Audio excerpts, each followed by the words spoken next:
Ha! Wow! It's the weekend. Hold on just a minute, please.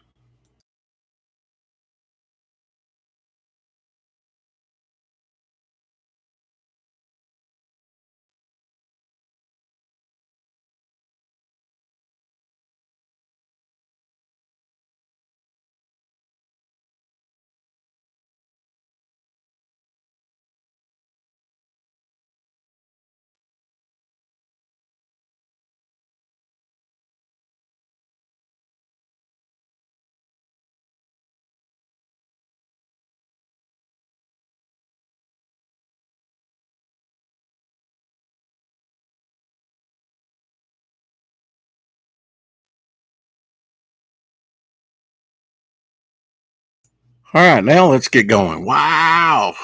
Hey, Tree Goblin, Shadowhawk. What's going on, guys? It's the weekend. Had to get my drink. Gonna be a long string. Who knows?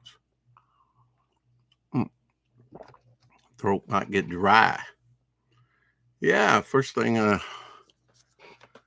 I have here is Marvel Hero Flicks, Avengers Assemble. Yeah, I love the Avengers. Comes with a checklist.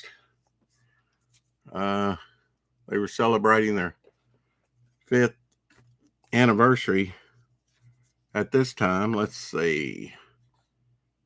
2007, I guess. Came in this, got that at Walmart. Remember buying it. Nice Galactus there. I'd love to have if they made him. I'm sure they did. They show some on here that's not in here. Although the Black Panther's there. That Taskmaster, sweet. Sweet Taskmaster? Came with cards on them. Some of them had, like, this is Ultimate Nightmare #1. Had pictures relating to the character Stingray, Old Submariner. Not all of them had it on there. It's kind of nice, the ones that do, though. Like first appearance of Black Panther and Fantastic Four. I thought Black Panther, I mean, he's so small, was the beast. But no, he wasn't. Everett K. Ross. I guess this is a POG. I don't know. Marvel Hero CLIX, Marvel Bystander Token. So, female character there. Unpunched. And this is what you get. You get the Falcon in there. And up till last night, I hadn't taken them out. They were just, kind of vacuum formed in there, the plastic around the base. And the bases on these bigger ones like this that really stand up high came separate, The others were in bags. This is the Vision, sort of a gold version of the Vision.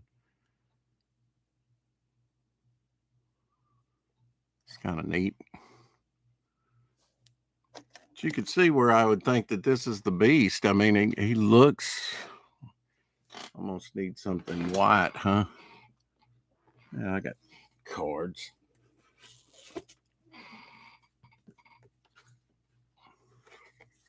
Yeah, I thought he looked a little dark. I mean, not blue, but black. But, and he is on a rock, although rocks are not exclusive to Black Panther, right? And Marvel superhero you don't see very much of, Stingray.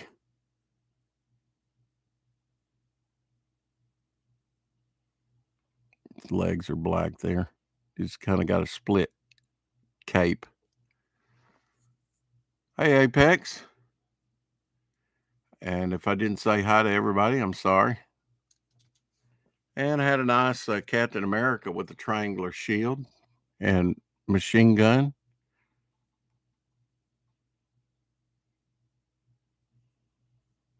Really like the shield. The shield's probably the best part of this. Moving on. Here is Zax. Has anybody played Zax?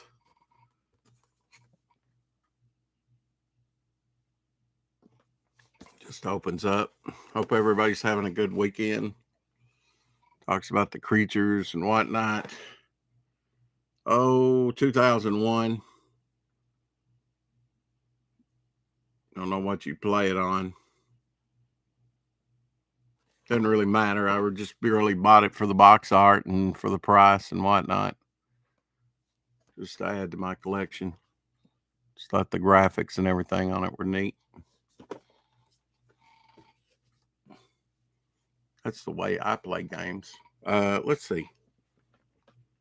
Diecast. What to do? Oh, my diecast here. Yeah. Back here. Monsters Incorporated from Disney Pixar Memory Game. Got it on clearance. Even got a second clearance sticker there on the end. Just like a memory card game. You as a child, but with the Monster Incorporated characters on there. And I've got a bunch of diecasts back here. And somewhere, yeah, down here, I have a sock to dust with a little bit. This is an old 442. Thought I had one. I guess that's that other car. Hot Wheels action. Nice design. They don't really sell that well. Don't know why. Just certain models are more popular than others. Hey, there was a Stingray show in the early 60s. Oh, yeah. Yeah, I have that was the same guy that did Space 1999 and UFO and Thunderbolts. Thanks, Shadowhawk. Bax, I need your YouTube address, link address to upload my FemBat video on your pre-launch campaign. How do you do that? Yeah, Gary Anderson. Yeah. Yep. Gary Anderson did just some phenomenal shows, for the BBC over the years. Starting off in this box, I forget what number it is, but Captain Atom, number 12. This is more of that Hastings Horde. 50 cents for that one. Kind of different on the coloring. Kind of muted color on this. Most of it's going to be independent. That may be the only DC book you see in here, because I took them out of the box, and as I did, I looked to see what was in here and then put it back. Here's the Authority, number 20 from Wildstorm. These are going to be newer books, but some of them independent. 30 cents for this one. I gave. Let me put something under that, just so that I have a little more up in the air action. Now this one here, I have a loose one, and I have one on the card. Often I would take them off the cards. Not always, but to sell them, I just prefer to do that. They're just so much easier to ship than these cards. And these cards like this can get, bent, whatever. Dust that off with my trusty magic sock. 4 people in here and no likes. I guess I got to earn it, as Tree Goblin says. See your finger and drop it. Yeah, okay. Or working that out. That's good. Stingray, I think, might have been it, made an appearance in animated form in maybe that was probably his best shot if he did. And maybe some of the Avengers, action hour type stuff or whatever. I always liked Stingray. He has Aquaman syndrome, but cool in the ocean-based adventure. Great, though, costume. Yeah, I mean, the costume is the best thing about him. He made a nice appearance, maybe with George Perez art. I'm not sure. In Marvel 2-in-1. Of course, just about everybody appeared in that Marvel team up at the time.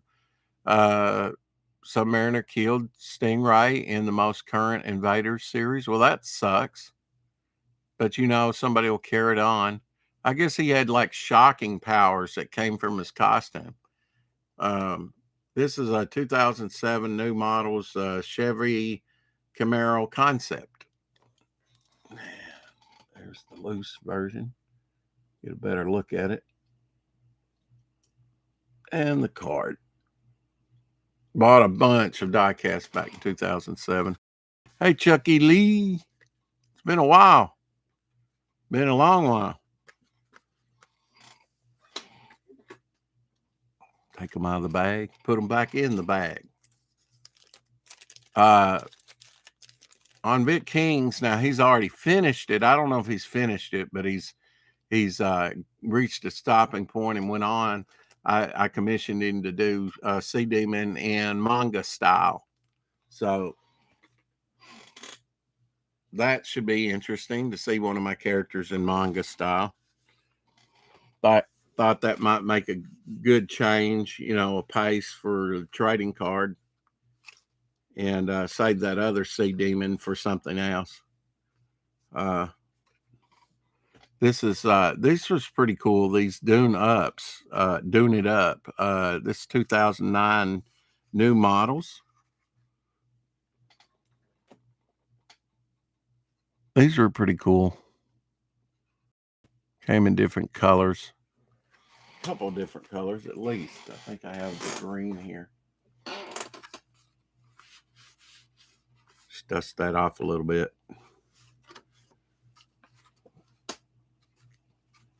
See, the card's different on this. It says Hot Wheels 2010. It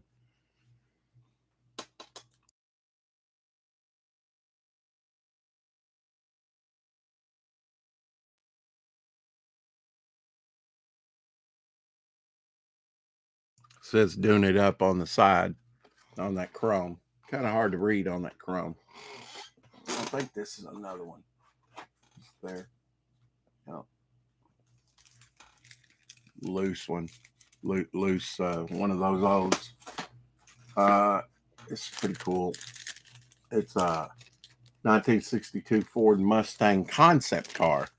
Here's the white version. There's the yellow version too.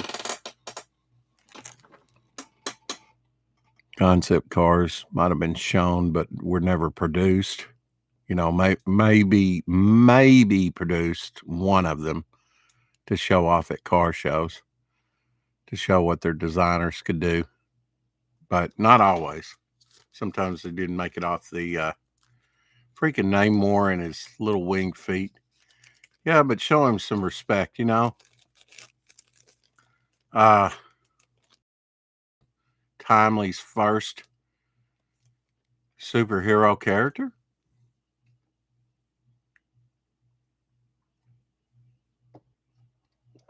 I doubt that, Apex. I doubt Shadowhawk needs to hang more on his wall, but he's going to hang some mine on his wall someday. It looks like the Speed Racer car. Yeah, it does. I didn't think about that, but it really does look like the Speed Racer car. So they probably wouldn't have to change that up much. I'm sure they have done the Speed Racer car, though. Probably the Racer X car. As you know, that's something I might have saw. Little Astro Boy, might have saw some Speed Racer when I was a kid, but I don't remember it. And that may have been on another channel, like on cable, you know, out of Chicago. Down here, that's kind of where we got some stuff, you know. Still, we get like the Cubs games on cable. Of course, you can get just about anything on cable nowadays. Exactly, Apex already has the spices ready. It's two gaping holes in my heart. Car, yep. Namor was the first and mightiest mutant. Well, I don't know about mightiest, but I mean, you know, if you can, like I say, if you can stand the depths of the ocean, the pressures of the ocean, that's like being in space or worse, you know. I don't know about worse, but it's, you know, so you're kind of like an underwater Superman. 4 people in here and only 2 likes. I guess I'm going to really have to earn it today. And it's the weekend too. Oh, well, no rest for the weary. Yeah, part of the 2009 or 2010 new models, there's the yellow version of it. That doesn't look like Speed Racer so much, does it, in the yellow? Got the same form, Go Speed Racer, go Speed Racer, go Speed Racer, go. Yeah, I own some episodes. Maybe all of them. Oh, I forgot. Namor is a mutant. Magneto is mightier, I think. Probably Professor X too. Well, I hate that they break their own rules, right? Uh, adamantium is supposed to be unbreakable. Once it sets up into a certain temperature, it has to remain molten the whole time. So, okay. So how does Magneto leach that out of Wolverine's skin? Which he did. And then he had the bone claws for a while. How do you do that if it's unbreakable? Even with magnetism. Yeah, he could rip his skeleton out of his skin, away from his skin. I mean, he could do that to anybody. He could literally tear people apart like that, just kind of like Dr. Manhattan. Is that his name from the Watchmen? Because, if you have iron or magnesium or zinc, any kind of, which you do in your blood, nobody can stand up against Magneto, unless they catch him unaware. We're talking hypothetical, right? Because there is no such thing. And if there is, but if you're an underwater like Stingray or Submariner, you're like Superman. If you can, the pressures of the ocean, you can withstand just about anything. And your eyesight's got to be pretty good, right? I mean, hypersensitive. And maybe with an extra membrane or something over there to protect your eyes when you're on land due to the sun, right? Think about it. I mean, if you can see underwater in pitch black, I mean, I don't know. I mean, I kind of hedged with my Sarcasco character. I gave him a shell-like thing here that can light up with bioluminescence. And I also gave him a light-up belt here where he can kind of illuminate things down there, strip it away from Wolverine, right? Yeah, right through his air, I mean, how do you do that if it's unbreakable? And what is Captain America's shield made of? I mean, didn't they establish it that it might be, I know in the movies, wasn't it like adamantium and vibranium? But they show his shield getting broken, which is a dramatic, for purposes for art. Okay, but if you say it's unbreakable and then you break it, see, that's what I don't get. It's like, or Superman's cape, if it's Kryptonian and you can't, rip it or what, but he's all the time ripping his cape. Did he just fold that up and say, I don't want this to get dirty? And he got like a regular cape that gets shredded all the time.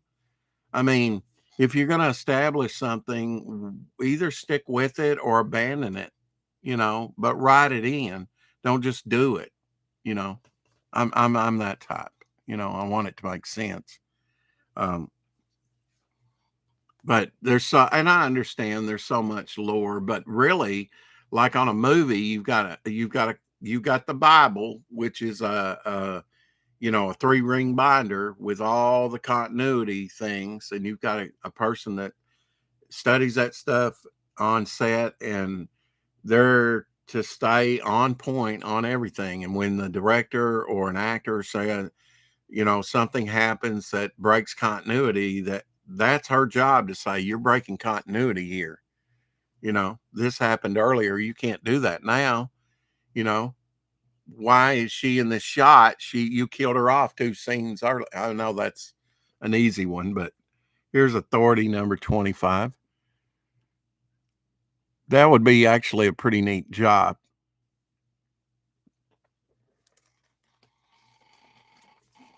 But you do have to have the kind of right mindset. I might have the right mindset for something like that.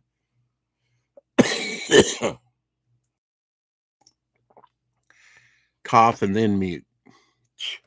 Oh, well. We try around here, folks. What's been going on with you, Chucky Lee? I haven't seen you in a while. And not just in here, anywhere. So it's good to see you today.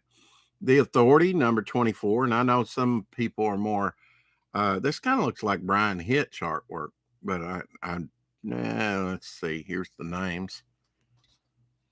And I want to show these Pokemon cards too, by Tops of all people. Barik. Well, it looks kind of Brian Hitches to me. I think he's one of those that uses photo reference, isn't it, Brian Hitch? I know Greg Land does. And that's okay. Gave 30 cents for it.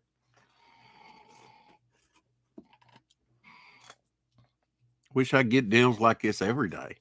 I gave 30 cents for number 23 of the Authority.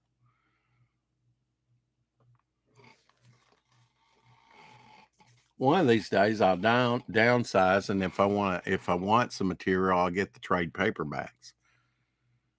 Well, Wolverine's flesh is the weakest point in that scenario. Wolverine just rips his iron, filled flesh, organs, muscles right off the skeleton, and would have been more reasonable. Yeah, I mean, than just flowing out. I mean, I remember they had a Wolverine novel, not a Wolverine novel, an Avengers novel, and they often did this. In our mall years ago at Walden Books, which was our bookstore, you get these novel digest size Marvel, and they'd be novels. And later, a couple of them became comics stories, actually drawn into the comics. They just adapted that into a comic, which is pretty neat. I think they might have did that with a Man-Thing and Hulk story. And they did that with an Avengers Ultron story where they pour molten adamantium over the top of him. Because frankly, I think in the story, the Avengers couldn't stop him. But that's how they stopped him. He's still there thinking, Sentinel, conscious. I'm having a Biden moment. Oh, hell no. But he's just caught in slag. And that's kind of what they did to Wolverine, right? When they killed him off, made a statue out of him for a little while. What's up with that? Number 21, this is Walt Simonson cover of the Authority. And it probably extends, but I kind of skipped from 21 here to a George Perez.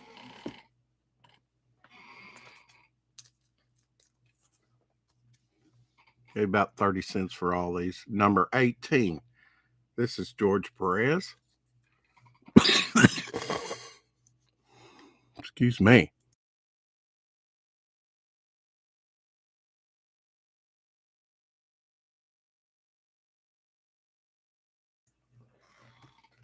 Posted some pictures of George Perez up on Twitter that he looks so thin right now.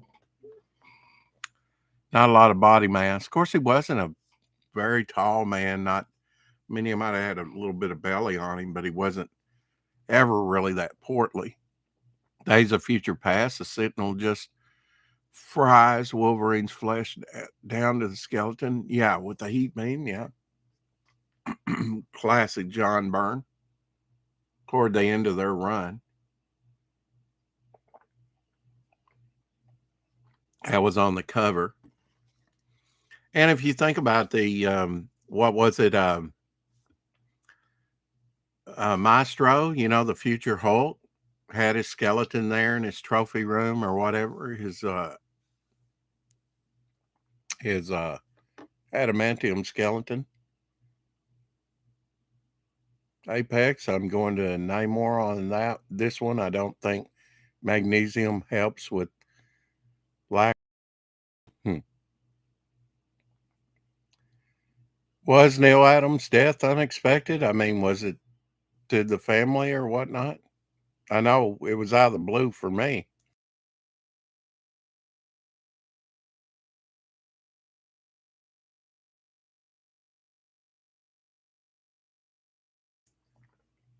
Yeah, I mean, I think Submariner, you know, like I say, Magneto, if you play him right, he should just be able to flay your skin right off the bone. You know, he could just cause your bones to explode and you'd still be alive, maybe, if he did it right. You'd hurt like hell and you couldn't move because you had no bone structure. I mean, he could leave your skull and neck and spine intact, but your arms and your legs, I mean, who can go up against that? But they never play him like that because he'd be too powerful. And, I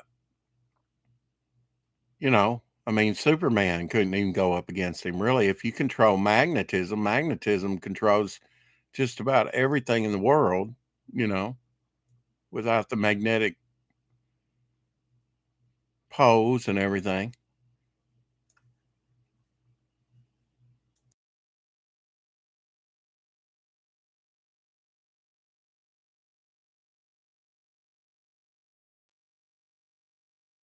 Number 2 from Wildstorm. Paid 15 cents for that one. Yeah, we'll go back to some die cast here real quick. Nice metal flake blue 70 Buick GSX Muscle Mania. Yeah, muscle car. Really nice. I'd like to drive this sucker. Round headlights. When cars look like cars.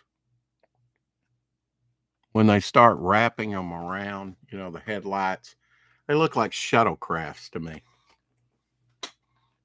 They look less and less like a car. I don't know how we got some of these in. I asked Blue. Oh, let's see. We got 2 blues in here. We got a blue Sasquatch and blue Harvest. Is it blue Harvest from the UK? This is a Riley and Scott MK3. What I asked him was, are the short cards like this exclusive to the European market? And he said yes. Well, one Christmas, I know they got a big cubicle display, at least with 3 sides. The other side might have been up against something. It might have been, and they had it on a pallet. Might have been open too. There might have been 4 sides to it. But I got a bunch of cars when I first started out around 2007, I think it was. And yeah, I would sell the, short cards. Of course, I have still got a few.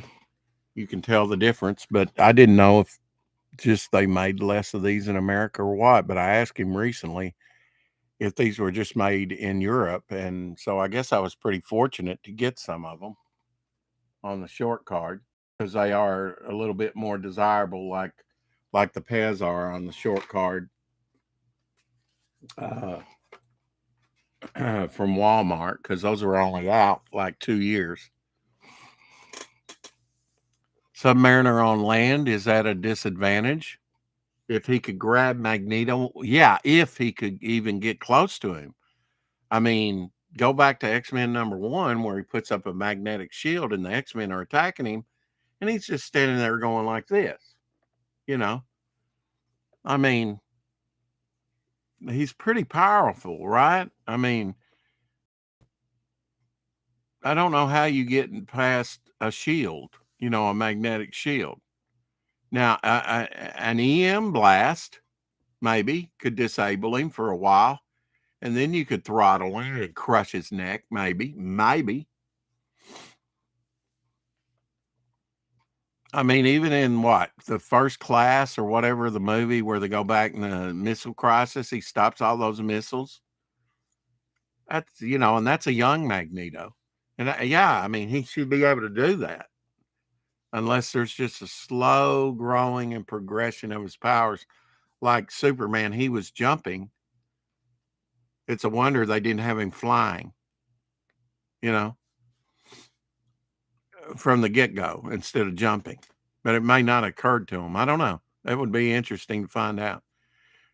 I've often wondered that. Is it viewable anywhere, Apex? I might be able to get it on Twitter soon. Yeah, Namor is very smart.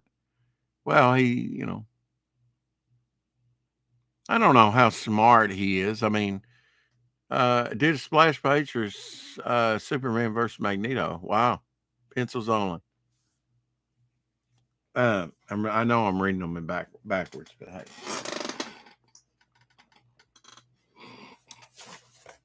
This is one of those Buicks. It's like a metal flake burgundy. Dusty. Who cares? So that's probably one of those Buick olds. Do like this, and I have some on the card. It's the Paradigm Shift Race World Earth from 2010. And it's like that clear car I showed the other day, but it's blue. Clear blue. Really like those. I'm going to have to put one of these up. Although on the other one, I don't think it had the back, what do you call it, a scoop? I don't like that so much. Oh, here's some more of those clear ones. I think I took them off the card. It's pretty neat. The only thing that's not clear is the die-cast base of it. What else we got in here? Have a green with a black stripe on a short card. Nice metal flake green. I call this antifreeze green. 08 Dodge Challenger SRT8. Yeah. I love the metal flake orange that they do in this. Has the moonroof up there, sunroof. On the short card, European short card.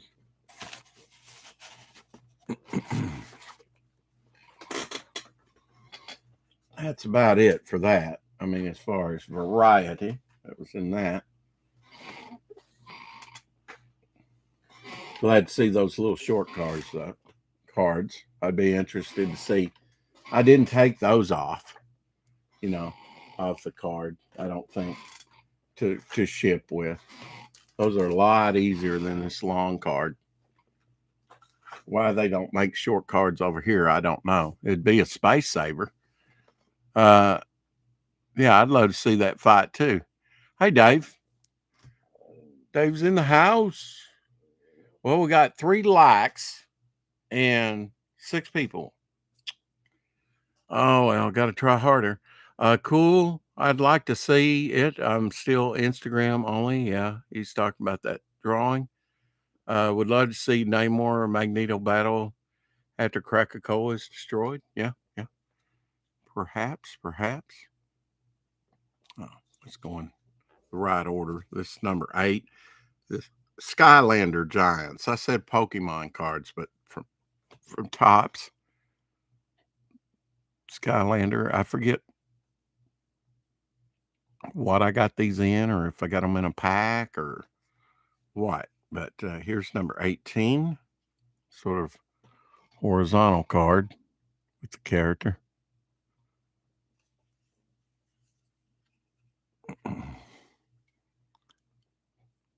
Sort of an orc or elf-like character there. I don't know if that's focusing too well.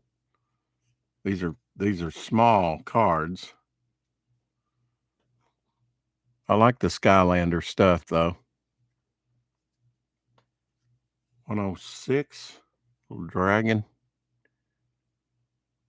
Really nice. 113. I mean, these are small and they're just, I know she's got like an energy blade there, but I mean, they're drawing them so small or reducing them down so small, you don't get much out of it. When you do the single characters like this, that's good. They show off good. Or something like that. Yeah, that's great. I would love that as a kid. But these others, yeah.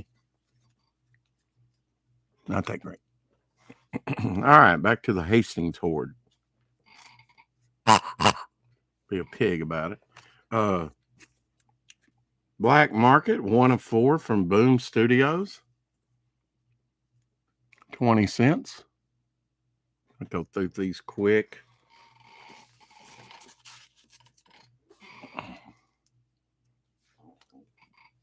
Do you get most of your comic collection from eBay? Yes, I do.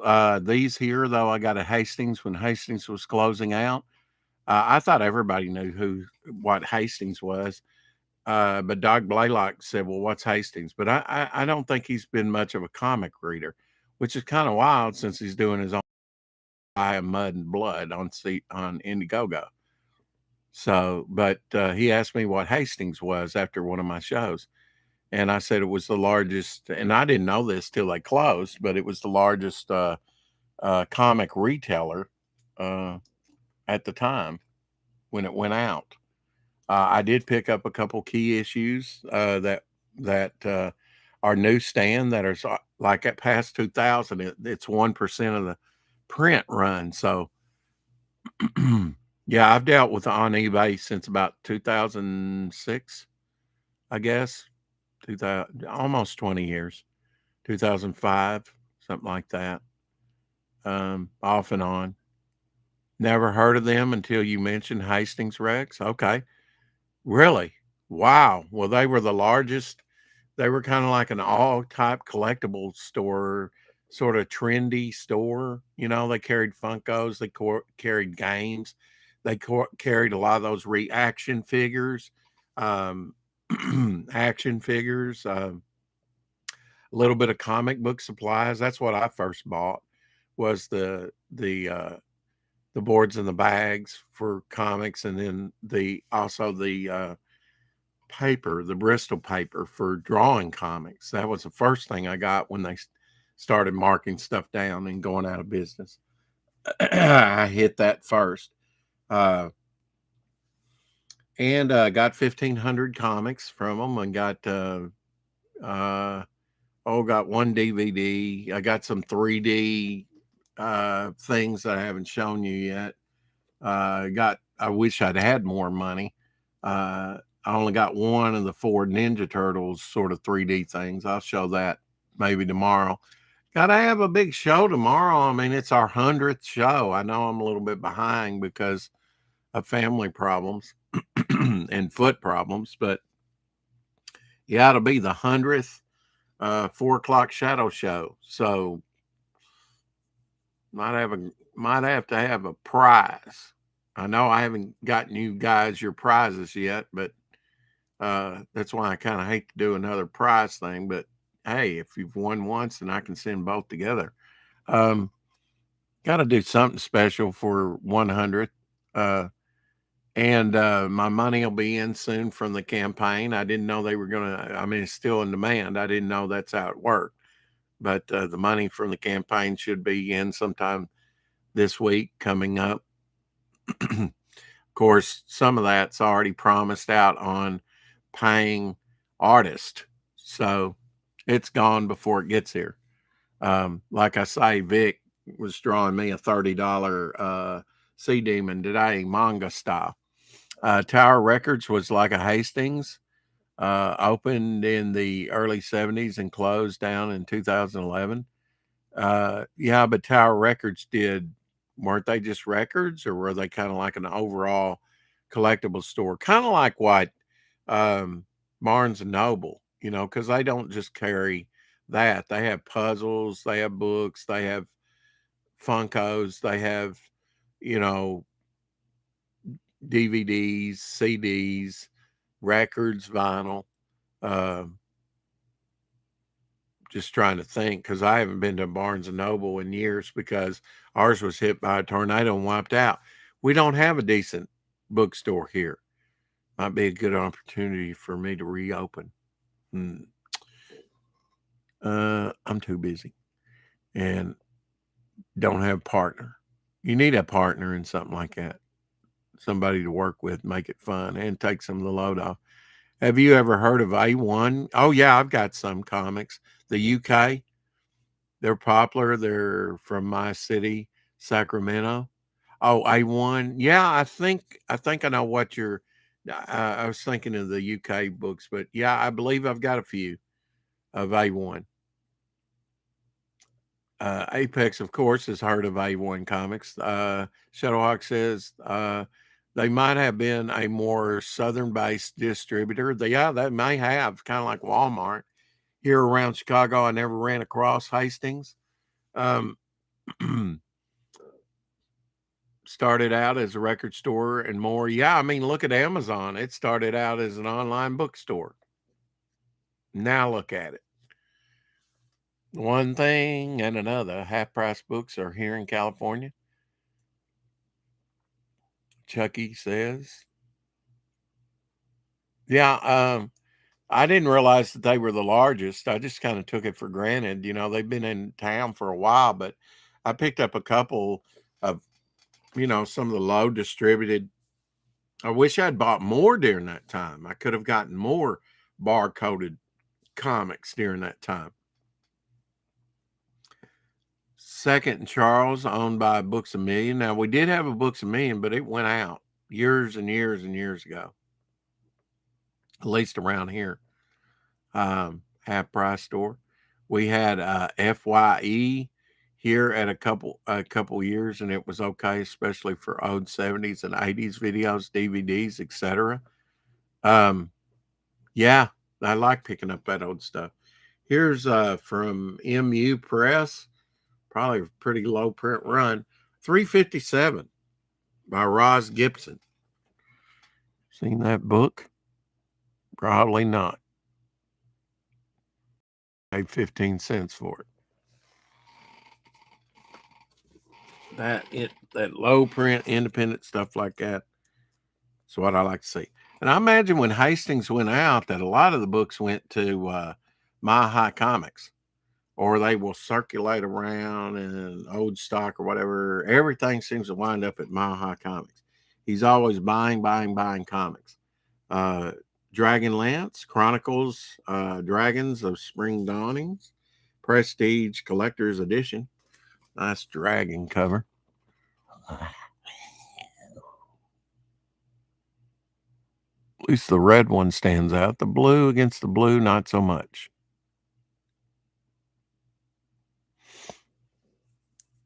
Yeah, I do too, Apex. I like the old. Gave 15 cents for that one. I should be able to sell these for a profit, right? You'll see some doubles and triples in here, but mostly singles. Here's Ragnarok number 6, probably written by Simonson. I think he wrote it for IDW and also drew it. Here is Walt Simonson cover of Ragnarok number 6, 33 cents.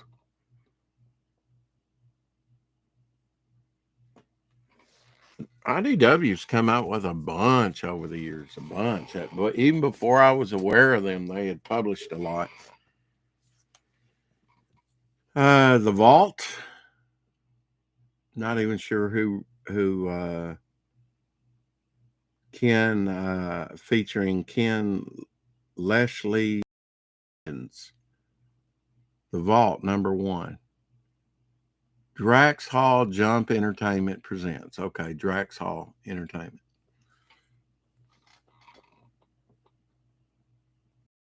Sensitive cover.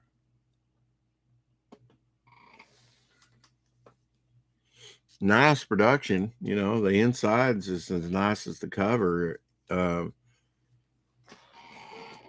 I imagine it's fairly lower print. It's the only copy I've ever seen. 15 cents on this one. This is a Kelly Jones cover from 1993. North Star, coded, New Standard, and Shock Horror. Kelly Jones cover. Cold-blooded.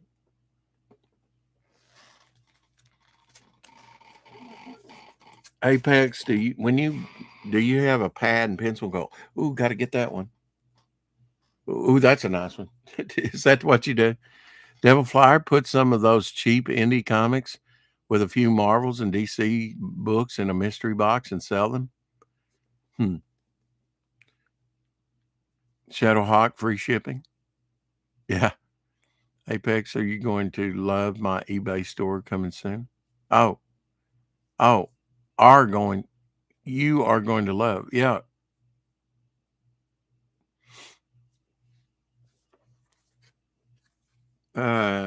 Broken Pieces, number 2. 15 cents.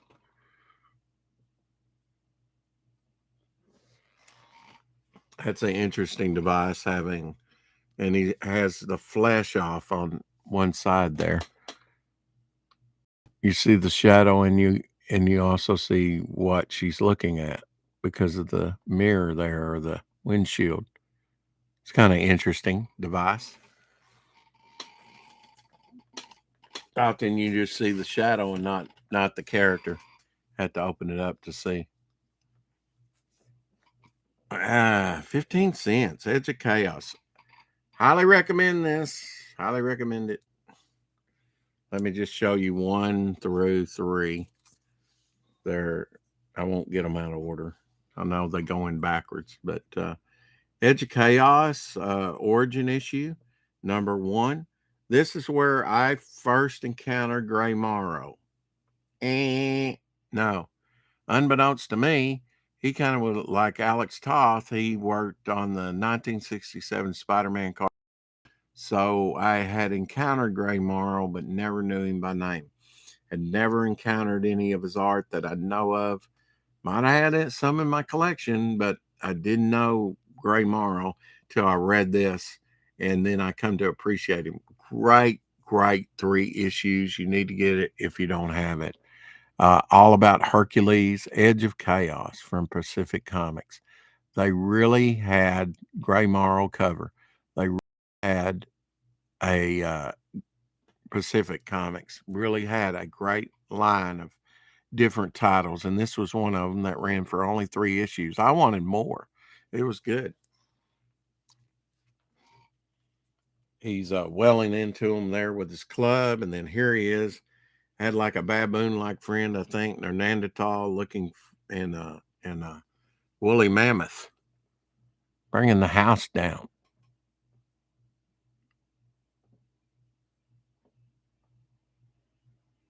He's kind of like Kurt Swan, had a illustrative type technique, to his art.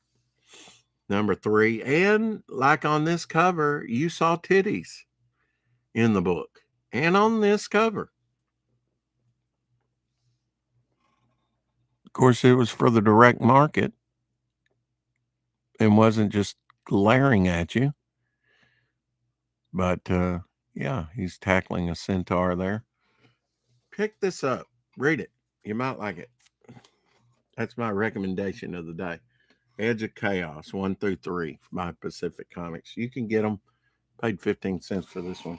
Might not get it that cheap, but you'll get it fairly cheap. Boobies, yes. I remember seeing that Hercules book. Yeah, read it. You'll enjoy it. It's a good romp. I think I've read it more than once. Yes, Rex, I don't do that. No, I don't do. What are you responding to there? Hawkbacks, I will shop at your eBay store.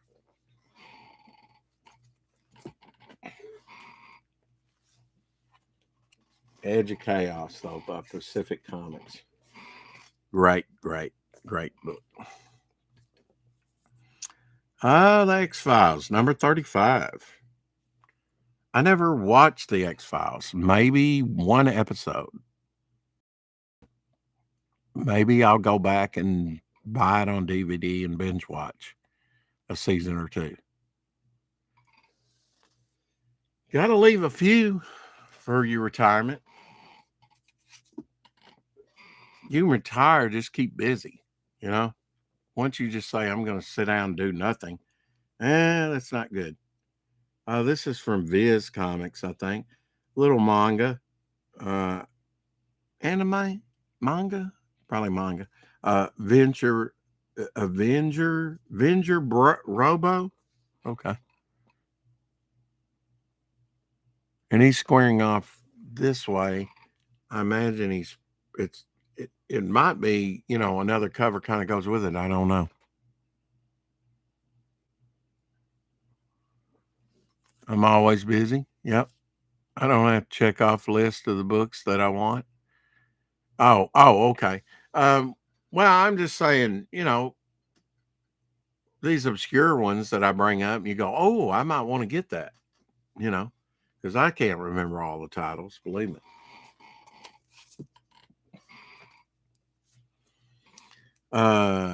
Project AKO2, I guess.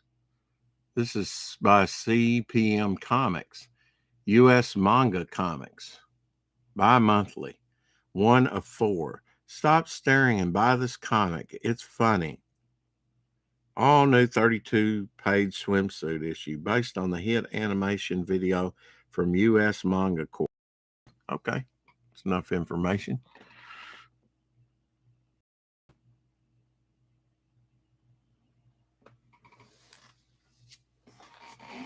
Kind of interesting to do, come into a little bit of manga in this box since I had Vic. I kind of had that in my mind for the last week once he started doing manga stuff and practicing his manga style, and he's really good at it.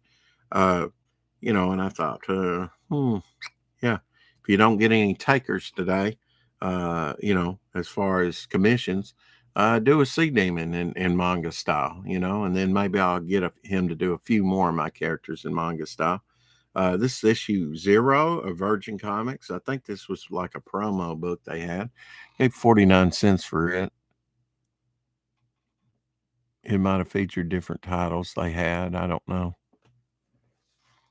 49 cents. I guess I can open it up and find out. Not be out of fortune, huh? 60 cents for this. Getting pricey. Protectors. I know Apex likes this and is familiar with this. Number 18. All these covers and no Thresher. And sadly, I don't have Thresher, the one cover Thresher's on. Thresher's like the Protector's Aquaman, although he kind of looks like Sabretooth, and an Aquaman type character. I mean, this would have been number 17. I think issue 19 was the one that he appeared on, but he was defeated and down on the ground, his back turned to you. And that's the only cover that I know he's ever been on. He's a great design character, though. Protectors, 17. See, they could have put him in this. There's Airman. He's a public domain character. Although they may have redesigned him for the Protectors. I don't know what the original Airman looked like. I probably have some stuff on that. I just haven't, I want 15-cent comic bins. Yeah. Woohoo. Maybe one sale already. I got good. Are you up and running already on eBay? Shadowhawk, I guess so, huh? Apex says yes, 15-cent comic bins when a comic store goes out of business. Yeah. Shipping, maybe in a few years. Yeah. I don't know about free shipping. If you do have any questions, Shadowhawk, I've been on eBay for about 20 years. I may not know anything. Well, look how red my elbows, and I think that gets from driving. Although haven't been driving, but they're still red from last season. No, Rex, just joking around with Apex. Okay. One sale already. I knew you were. Yeah, but I was going to say, if you have any questions, just ask. I check in with Instagram. I know you got Instagram, so you can ask questions on there. Jurassic Park number 3 from IDW. John Byrne cover, The Devils in the Desert. John Byrne cover, Jurassic Park. Maybe a T-Rex, a raptor. And if you're running for the gun, do you really think it'll help you? No. 33 cents.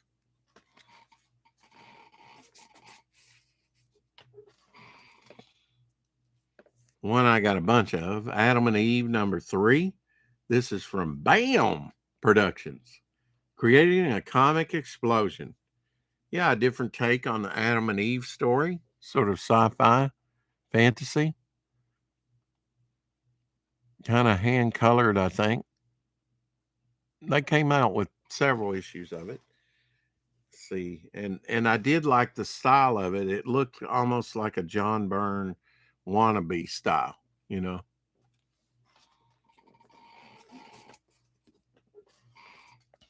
15 cents for this one. Another copy.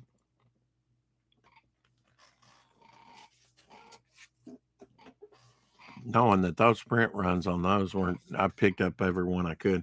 30 cents for this. This is Polarity from Boom. 4 of 4.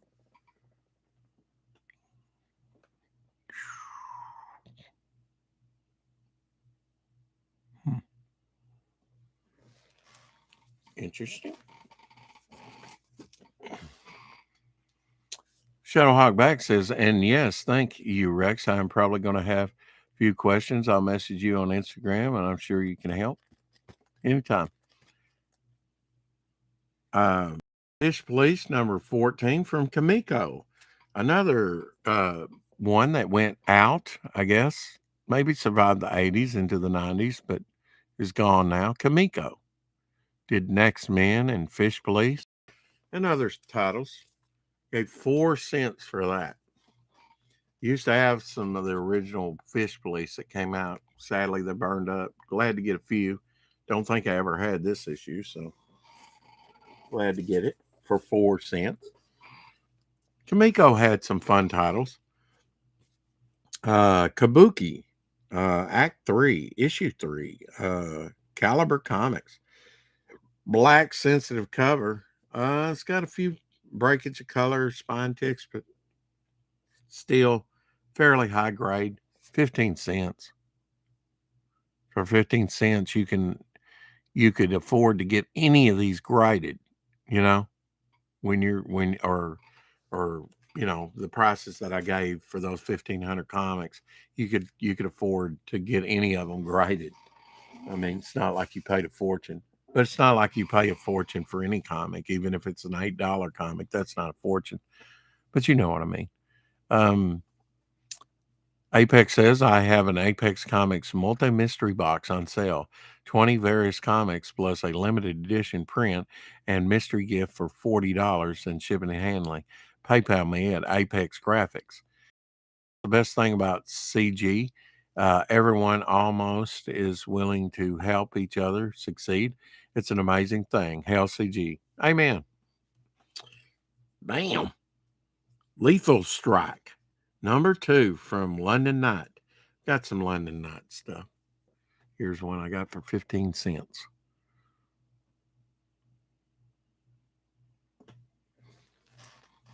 I think London Strike, you know, I've got some vampire books from them. They've got a neat logo. Gave 15 cents for this. Lethal Strike, London Midnight. Half edition. Half issue. It's kind of there in the black. It 1/2 or 1/2 half edition. Black cover, sensitive. Angel Queen of Hell with 1 L for Marvel. #2. Angela. Is that how you say her name? Remember, she made her first appearance in what? Spawn #7? But now she's a character of Marvel's. Huh. Well, anyway, there's #2. Gave 15 cents for it. Skull cover.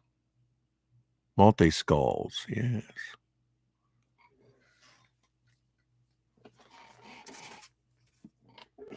How'd that Marvel DC book get in all these independents? Another copy, 15 cents.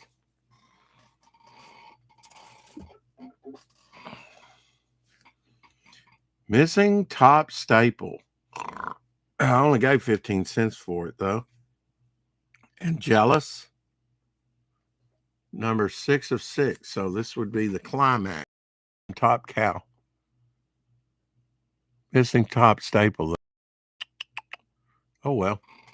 15 cents. That'd be a good read. Nice cover. I think I was first mystery box customer. The man delivers. Great mix for the money. I'll do it again.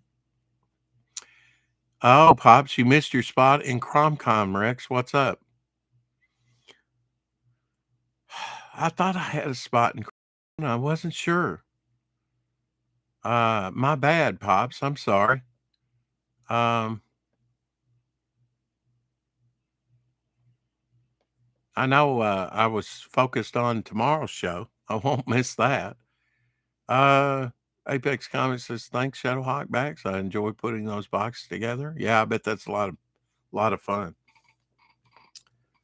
8 cents, The Monarchy, from the pages of The Authority, number 1, from Wildstorm. Gave it 8 cents for that one.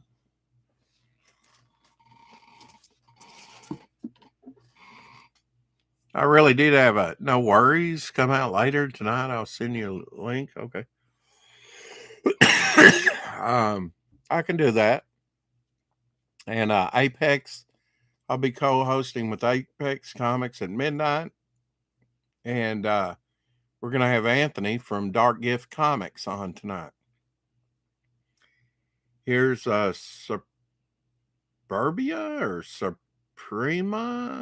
I don't know how you say it. Monthly. It did it like a magazine cover from Boom. Yep, I'm gay, it says on there. Exclusive details. Hero Agent Twilight burst out of the closet. Will Night Fox be next? News photos Hella Hart at her naughtiest. Whatever happened to ASO?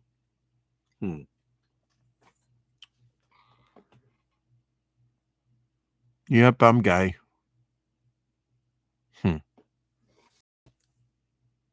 Came out in 2013. Cover B. $3.99. I got 33 cents for it.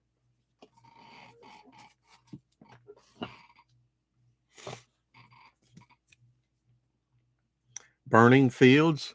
Yeah, Pops just a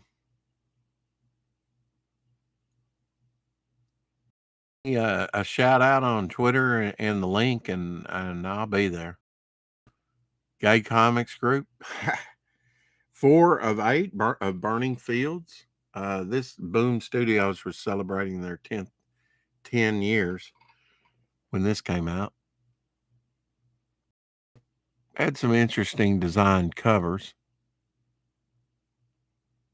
If they didn't have the eyes, I would think that was like ISIS. And maybe it is in the story. I don't know.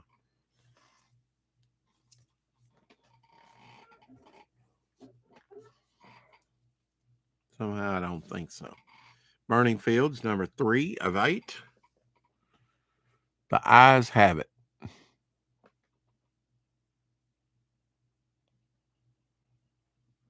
Reminds me of the Walking Dead cover that was red.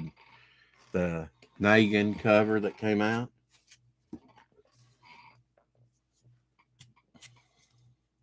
Burning Fields, 2 of 8. I did like the brushwork on this and the spontaneity of it.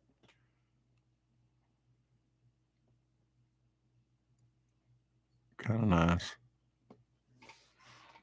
Paid 15 cents for that. The Ambiguously Gay Comics Group. Yeah. Okay, 8:30 Eastern would be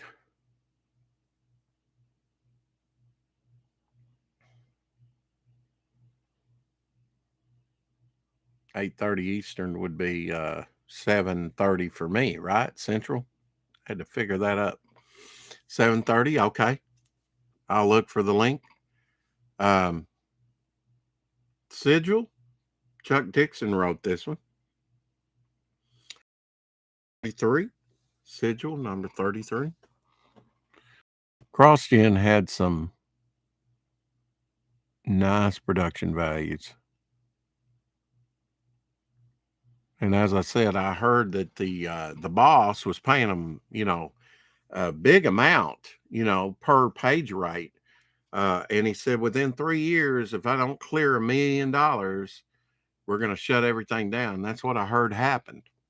So like people like Bart Sears and Andy Smith and others were just put out of a job. So I don't know. But they did come out with some good looking comics and some good looking bound versions that really, I don't know. What it must have been expensive. He must have had some upfront money to start with. That's for sure. Good to see everybody in here. We got 7 people in here and only 6 likes. Oh well. Corporate Ninja. Got to earn it, like Tree Goblin says, by slave labor graphics. Corporate Ninja. Yes. Slash that budget.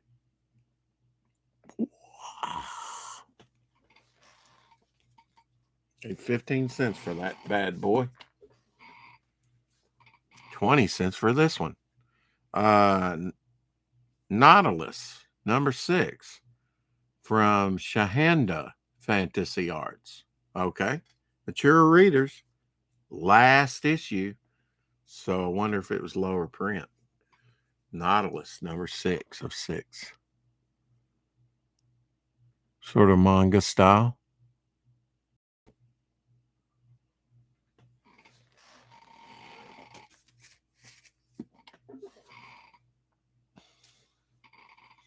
$0.04 for this one. What'd I get? Ooh, Blackout Comics, number 0. Harry Carey, Private Gallery, featuring by today's hottest artist. I wonder if Billy Tucci did one in here. Possibility. I might have to check that out. Might be able to get it signed. I bought some Harry Carey, back in the day. Didn't have that one.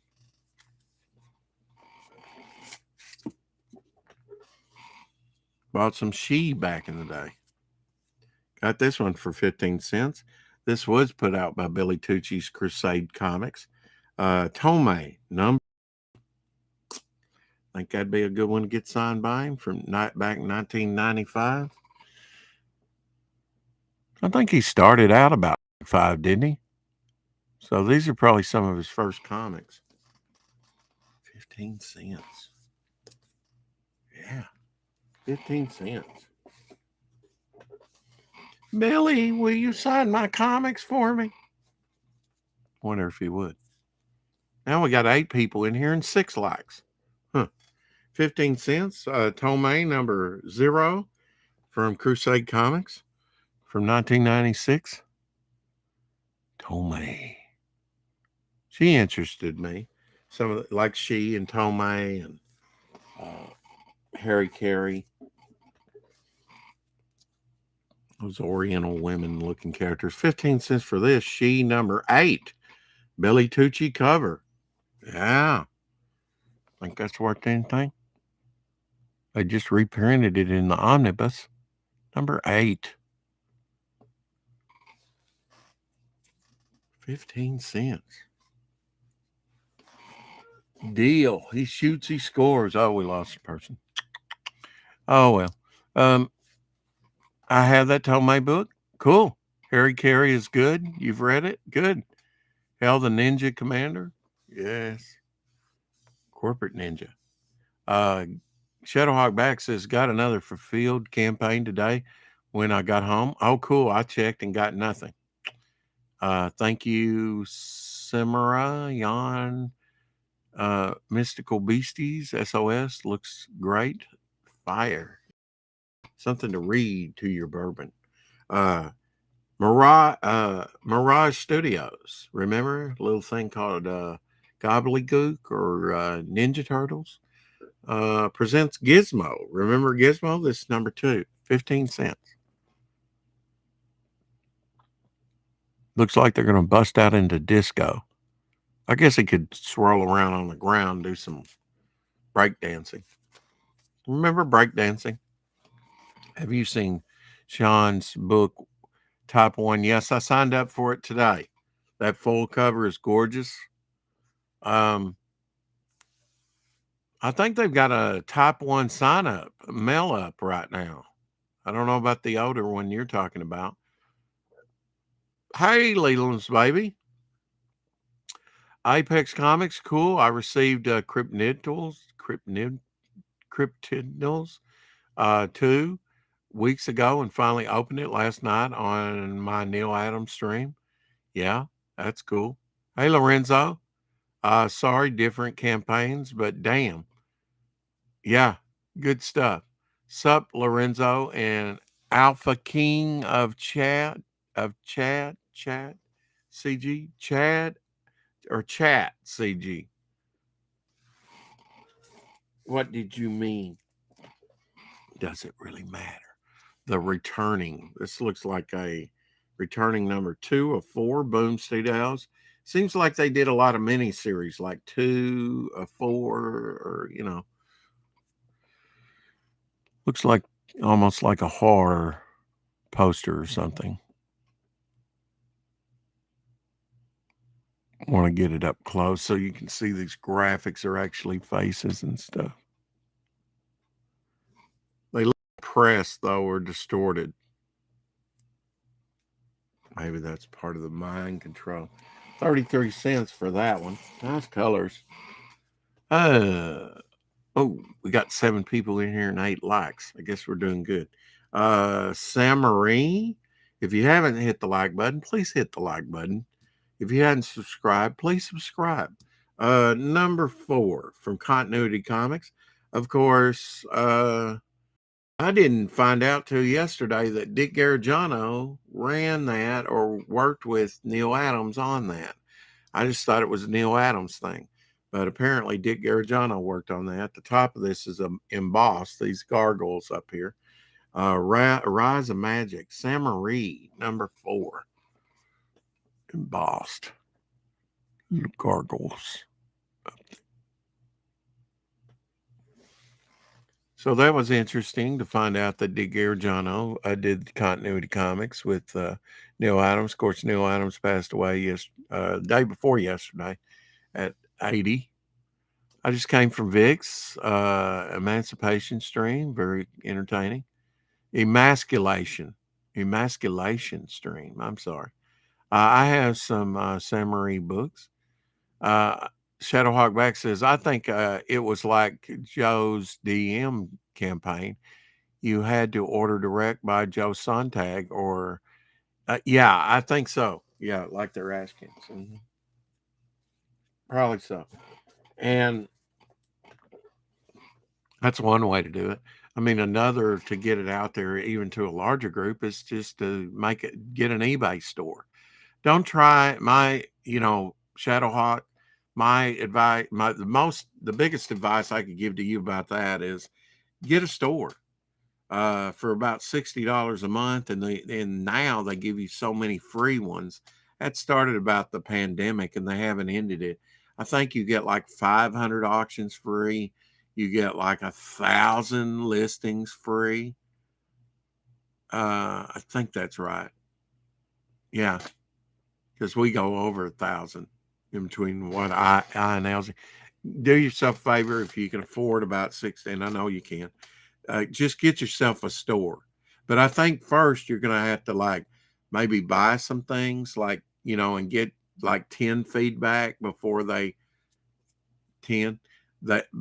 allow you to get a store. So my advice is get a store and just price things that you want them and make an offer on there and let them make an offer. If it's too low, you can counter it or just ignore it and say, I can't sell it for that. I've got more into it than that. But if you don't think that you're going to do at least $60 worth of sales a month, and starting out, you might not. And if you can get a friend to split it with, that's what I and Elsie does. He pays half and I pay half, 30 a month, which mine's coming up at the start of the month. I'm going to have to come up with that for him. I usually make some sales though and take it out of that.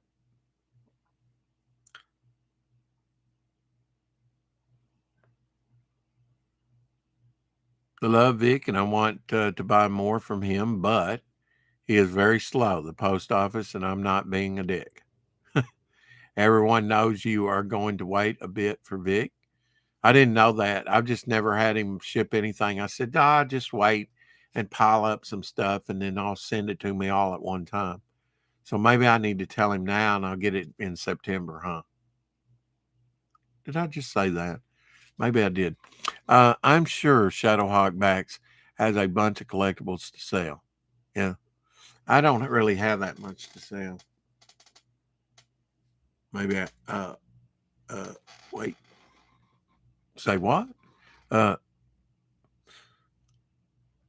slow drawing or slow sending stuff out. Slow drawing, I think they were saying. No. I mean, I really didn't mean slow sending, Lorenzo. He's not slow in drawing, really. He might be slow in finishing a piece sometimes because he does skip around. Elementals, number 26, Kamiko. So one of the later issues, and probably the second series, I don't know, April 1993.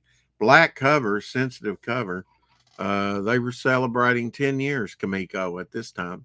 They started in 1983 and went to 1993, at least up to this time. Kamiko was getting phased out, though. I mean, I don't know how much longer they went past 10 years.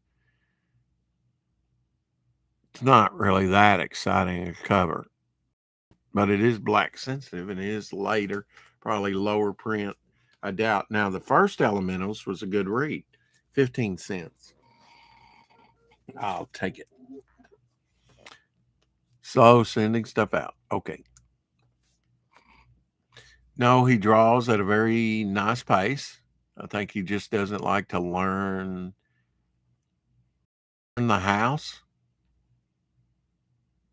I like Elementals, yeah. I think then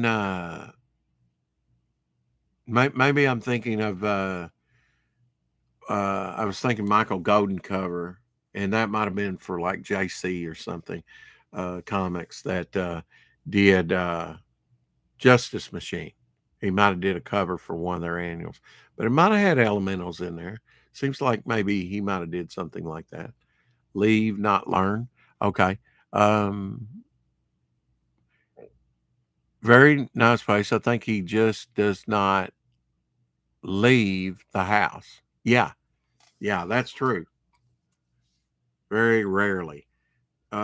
Saturn 6, I imagine if he gets a lot of cash, he probably likes to, I mean, if he has pretty good sell week or whatever, he probably goes out, but he doesn't have a vehicle. He doesn't have a bike. He lives 4 stories up.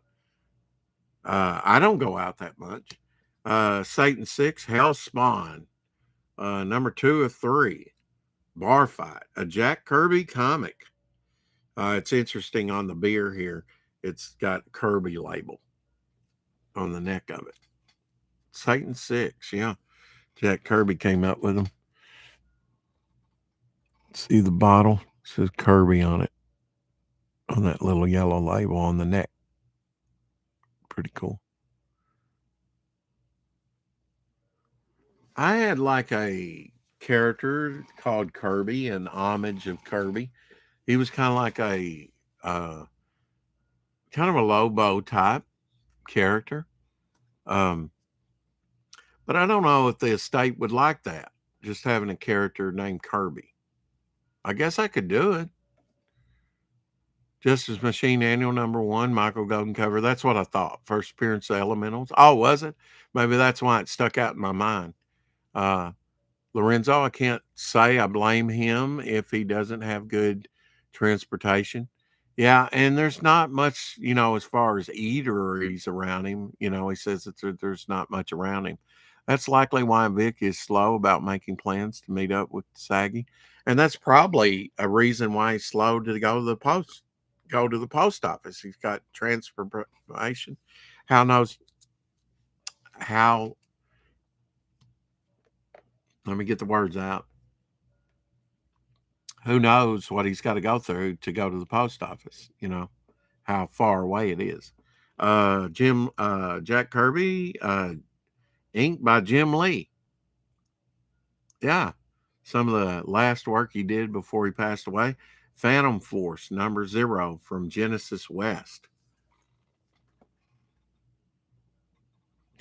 Inked by Jim Lee.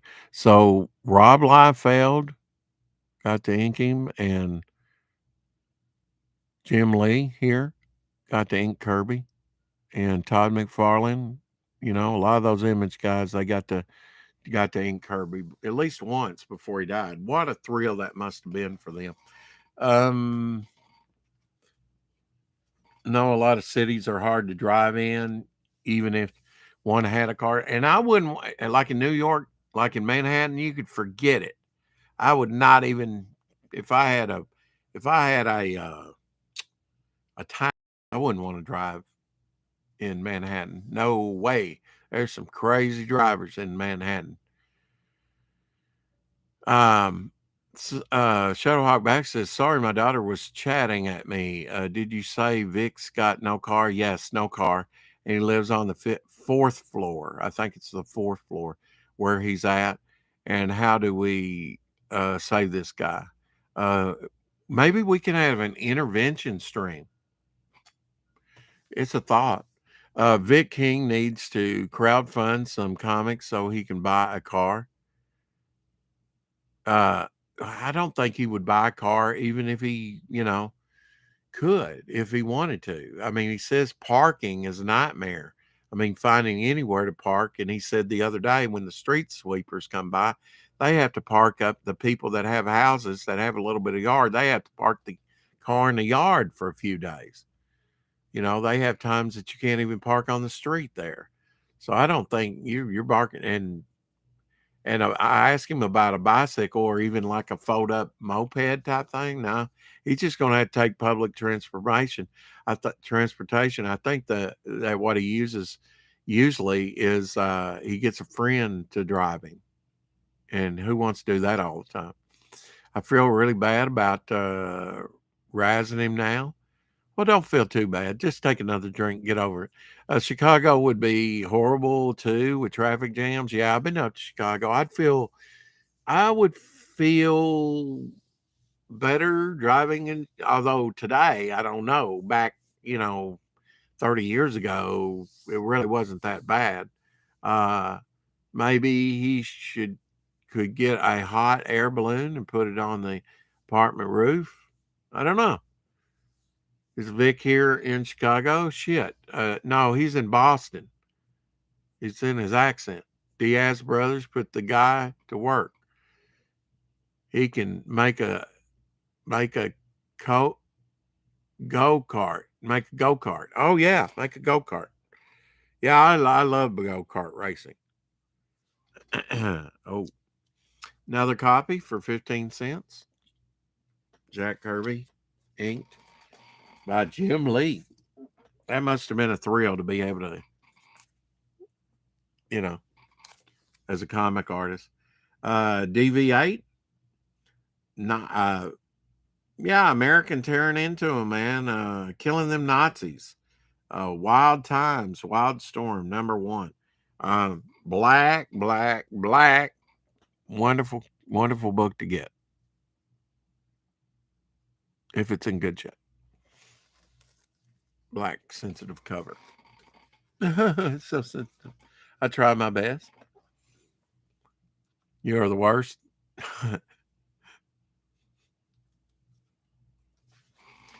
4 cents for this one. Neil Gaiman's Mr. Hero, #7, the Pneumatic Man. Hey, who are these guys? Well, I don't know. This was in 1995 from Techno Comics. I've got one of their Techno rings that they came out with, promotional rings, metal rings. Has a hand grip gauntlet. Lorenzo says, I was just mentioning Chicago as a city where there are traffic jams, at least when my folks took me to the Fields Museum when I was, yeah, a hatchling. See, I'm learning. Yeah, and for all intents and purposes, that's where I've set the story of Devil Flyers in Chicago, although you can't pick out any of the skyscrapers and say, oh, that's Chicago. There is a Daily Planet. He had to put a little Daily Planet in there, so look for it. Game piece and trading card inside. Number 3 of Mr. Hero. So a bunch of this latter issues run. A few broadcasts ago. Here's number 1. Introducing Technophage. So here's your lizard representation, Lorenzo. Also inside game piece and trading card. That was something they did March 1995. Lizard Man. His first appearance. So who knows if this will be a key issue one day. I know there's a lot of Neil Gaiman fans out there. Didn't Neil Gaiman do Sandman? I liked Blind Justice from Techno Comics. Yeah, it's kind of like the Ghost character, right? Carried guns. IDW number 4, Borderlands. Really like this. In his crotch area, he's got a yield sign says safety first with like a fist like that in red. Fall of Firestone. I'm sorry. I see it and I say something else. But yeah, safety first. Rust kind of did that. The character Rust would have like a sign here or something. Pretty neat. I don't know what he's doing there. He's like to his head, but he's an interesting looking character. He's very gangsta, very gangsta. Did the Lizard Man make any other appearances? Yes, he got his own book, I believe. Yes, Gaiman wrote Sandman. Yeah. Now this is a Mark Silvestri cover. For 15 cents. Warp Special Lord. You better say this right, or Cumulus versus Sargon, Mistress of War. Yeah, back in 1983, a young Mark Silvestri cover. Yeah. Cumulus. 15 cents. Mark Silvestri. Kind of different from his later work, huh? More traditional. Oh, we're about halfway through. Flesh and Bones featuring Delgado from 1986, part 3, a 4-part series. Okay, from Upshot.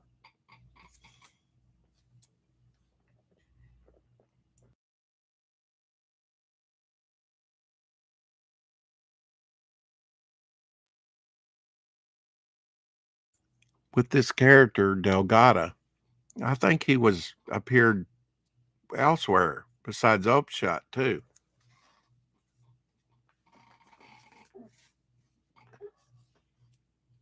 Do you know Apex? Maybe First Comics? Voice, don't fail me now. Boris the Bear, number 2. From Rat Comics. Kind of a Marvel Kraven the Hunter takeoff cover. Boris the Bear. He had some interesting covers. Kind of a parody type thing. I don't know if he's written as parody. He was kind of like a badass bear. Highwaymen. The Highwaymen, number 4 from November 2007 from Wildstorm. Interesting. blood splatter. Well, if you're going to stand in front of a target, I'm just saying. Or a dartboard. Don't do that. Boris the Bear was Dark Horse. Well,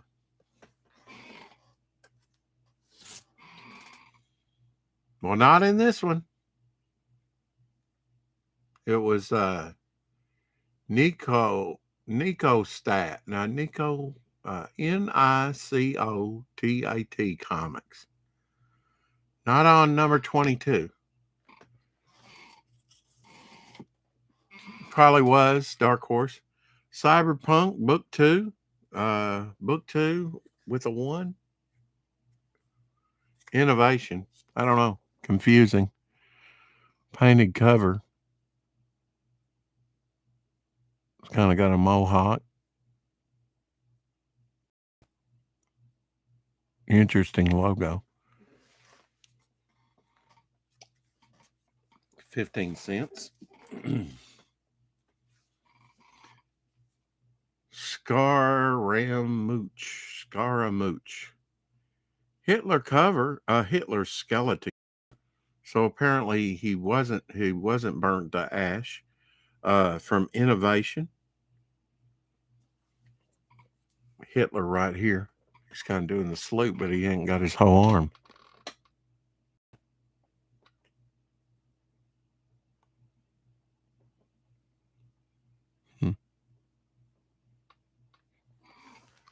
Swastika band.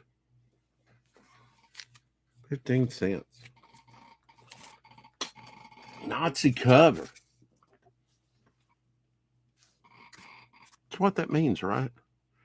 Vigil. Desert Foxes 1. From. Wonder if they're vampires. I mean, their pasty complexion would kind of denote that, right? Kind of a thick book. 15 cents. A lot of black on that, too. The Pirates of Coney Island. 2 of 8 from Image. Pirates of Coney Island.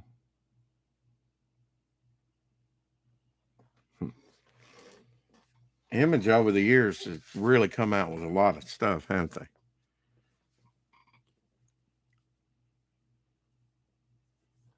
I have to do my trailer rounds. I'll be back. Okay. All new adaptation, The Three Musketeers, the swashbuckling novel by Andre Dumas. Number 2 from Eternity. Three Musketeers. I didn't do like broadswords like this, but I did fencing fools. I really enjoyed fencing. Fencing was my sport. Found that out in college. I beat out 40 people in a tournament. Some of them had been about 4 or 5 of them had been doing it a couple years, and I was beginning. I was kind of a natural at it. I really enjoyed it. Swashbuckling novel by Andrew Dumas, The Three Musketeers, all new adaptation, number 1.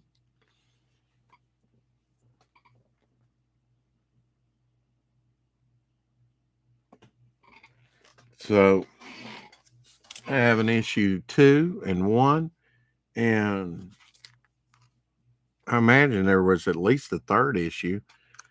These aren't that thick, so I might have to look into completing, I already have these 2. See if there's another one out there. I really like this logo here on this universe from Top Cow, number 8. Universe. 2 weeks left until Battle of the Planets, number 1, which has nothing to do with this book as far as I know, but they're doing a little bit of advertising up there. Nice logo. Makes you wonder what's going on. 15 cents. Here's number 8 of Universe. Win 10,000 in cash. Universe prize number 6 inside. Wow. Don't recognize any of the names, but yeah, nice cover. Kind of dark.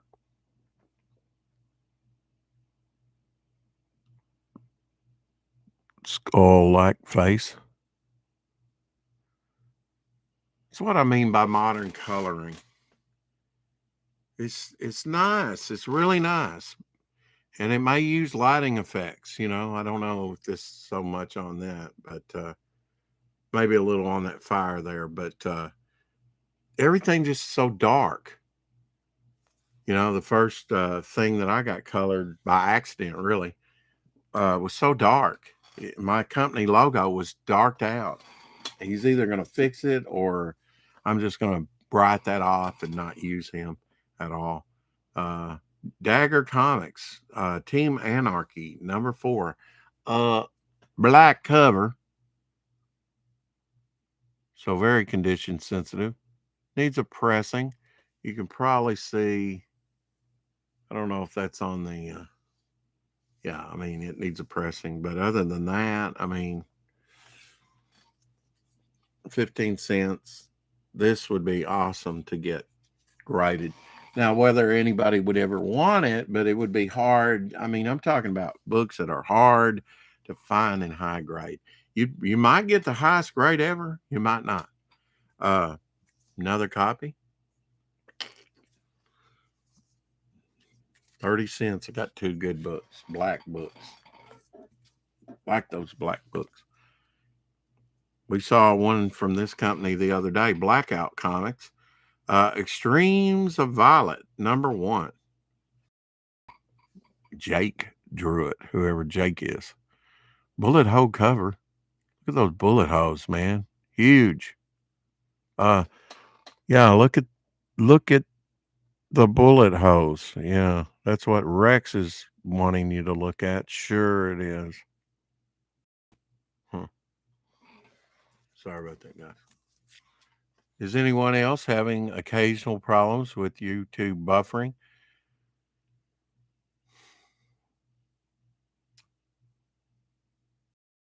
I don't know that I can say that I have. Got to go make dinner for the girls. I'll be back later. See you on another stream, Apex Comics, perhaps. Yeah. And my YouTube is good. Leland's baby says, thanks for sticking here with me, Leland, on your weekend. The Seventh Sword, maybe kind of a samurai type thing. Issue 2 from IDW and Darby Pop Publishing and IDW. Seventh Sword. Of course, that's like a face, right? Swords going through. Interesting. Take care, Shadowhawk Max, Lorenzo says. Spooks, Omega Team. DDP, number 4. Adam Archer cover. Now, that's got some big breasts and big hips, too. Coffee on her tail. 15 cents.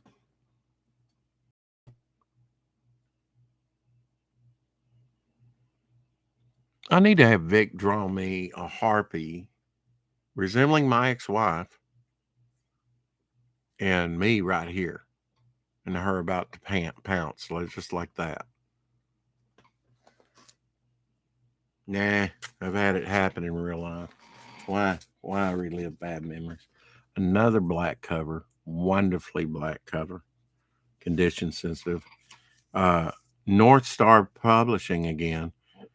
North Star presents James O'Barr from the acclaimed creator of The Crow. I did see James Barr in 1985. I think in 1986 too. He was up there before anybody knew who The Crow was. I was up in Chicago. Shedding light on the dark side, it says down here. October 1994, 15 cents. Black cover. James O'Barr. He's just a young black kid, from what I remember. Of course, I wasn't much older than him. I may not have been as old as he was. Here's another Angelus #2 with the top staple. I think this was the same one. Might be different, but I think we saw that. I'm not sure. 30 cents on that one. Eagle from Crystal Comics. #2. I'm thinking Eagle, one of the later issues, like in the teens, because I bought it, or pretty close to the teens, a higher number, like maybe #9, was Adam Hughes' first work in comics. Eagle, #2. Sadly, not in this issue. This paper here says drug bust nets, and then they have their signature. Gazette extra. Yeah. 15 cents. Saw some Eagle comic back in the day. Don't think I ever picked them up, but can't get everything. Negation. Now, this is a wonderful cross-gen story. Wonderful art. Love the artist. Would like to hire this artist to do something. Kind of got a John Burnish type style. #7, Negation. And you can get this on disc too, on like comic motion disc. I've got a couple of them. Or 49 cents for that. Key issue, Negation. #15. 49 cents. Bone structure. It's kind of like Alien. This was the main character here, Negation. Everybody has superpowers but him. But he's a great tactician, a great military guy. Justice Machine, #11. And he's no pushover either. By Kamiko. We were talking about Justice League earlier. 20 cents.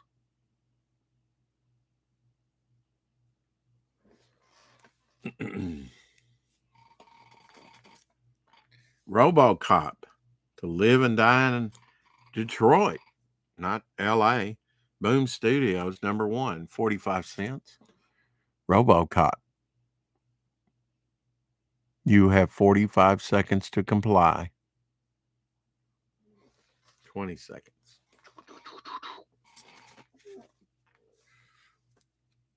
Have a few of these. Black cover. #5, the Epsilon from Elite Comics. I think they're out of Texas. Maybe that's what the star. Kind of hand coloring. See. Not sure what the character's called. Slips my mind. Underwater, kind of like sea demon type character, is in some of the back of the Epsilon, maybe not in this issue, but and even though this character's kind of strange looking with that cloak and everything, I don't know, it just gives me a Doctor Strange type vibe. Black cover though. Nice pickup for 60 cents.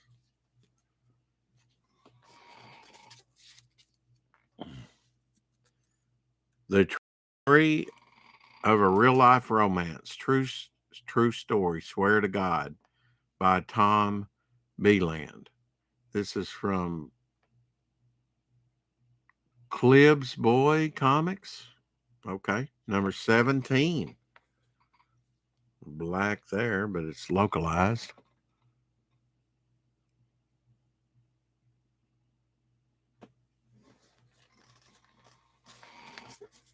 Ash from the event comics. Ash, Cinder and Smoke. #3. This is a Ramos cover. Might be Palmiotti on the inks. Let me look. Try moving to another dimension. Yeah, Yeah. Yeah, Palmati Inks. Yeah, Ramos. He's done a lot of Spider-Man. Mark Waid wrote it. Oh, well. And I think Joe Costata also did, some Ash covers. And might have had one of those Wizard half editions. Or here's another Elite Comics, Epsilon Wave, number 8. Yeah. Wow, here I was thinking I'd be the first. This is probably not Daredevil, but Daredevil was similar to this. Wonder if his name's Gemini. The original Daredevil had red and blue, but he started out in the first issue in white and black, much like this character would be.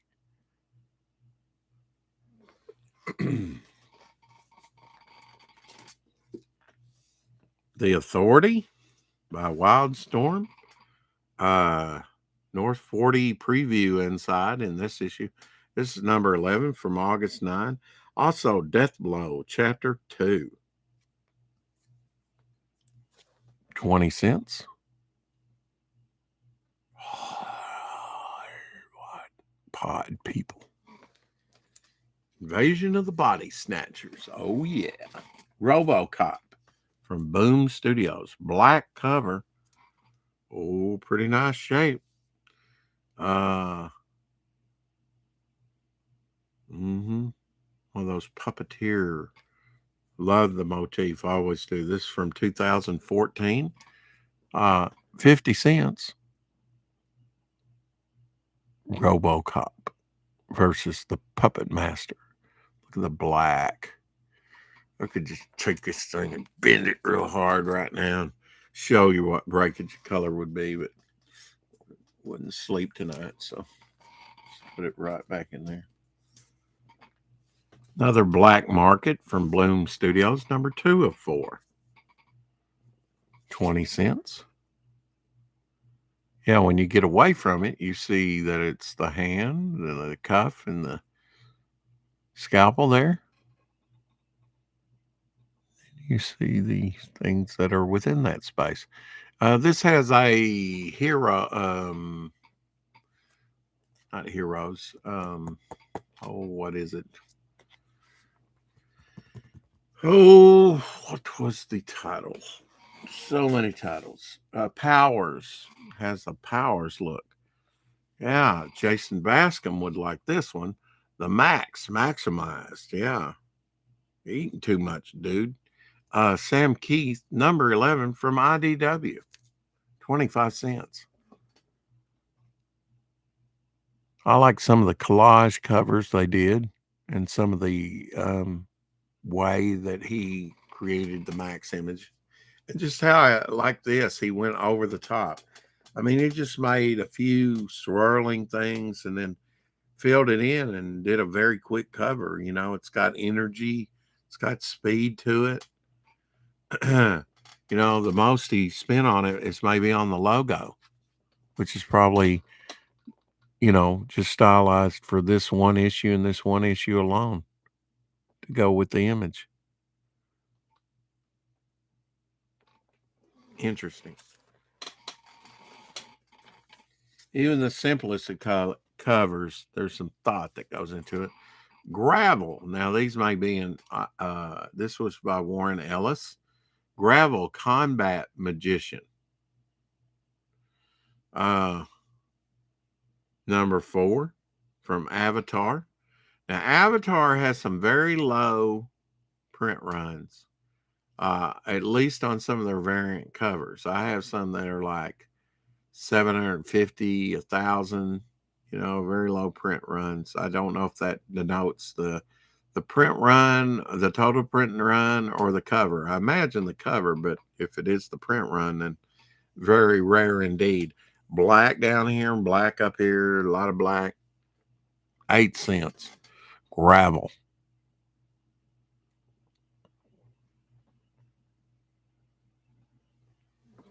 Gold cover. Combat Magician.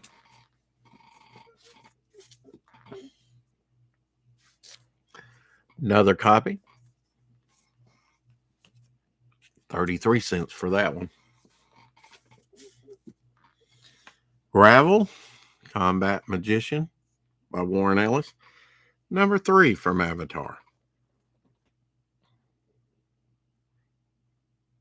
Gravel. Kind of a Sergeant Rock type or Cable character, huh?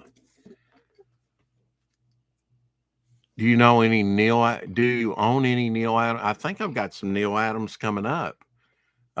Neil Adams books. I heard he passed away. Yeah, and I did a Neil Adams tribute yesterday. You were here. Do you read those comics? Not all of them. Hardly any of them. Try moving to another dimension. Yes. This is Gravel, Combat Magician, number 2. I need to read more. I read less now that I have Abby. I really need to go check. So, at the 2-minute mark or 2-hour mark, I'll go check on her. And if I have any of this box left over by then I'll do a bonus stream like I did yesterday and finish it up so we can go on to another box tomorrow. Warren Ellison's Gravel, number 0. Simple cover. I like it. Effective, even at a distance. You know what's going on. 33 cents. Big, thick book, too, on that one. Dr. Macabre from IDW. Number 2. Trying to think of his name. Bernie Wrightson cover. Miles is the writer. Can't remember what his suggested for mature readers. Dr. Macabre. Bernie Wrightson cover. It's like he's inside Robbie the Robot. Isn't it? Mouthpiece. Dome. Don't think he had hands like this, but 33 cents. When I don't hear her barking, I think maybe she got off her leash and I don't have it fenced in back there. I wonder if I missed your Neil Adams stream. I took a nap yesterday because I've had been feeling a bit sick lately. Yeah, I think you did. I don't think you came in yesterday. It was kind of a tribute to him. I didn't show a lot of Neil Adams stuff, just a couple of books. I think I've got some Neil Adams coming up here, though, in that continuity, but it wasn't his work. It was his company. From the pages of The Bionic Man, The Bionic Woman, Dynamite number 3.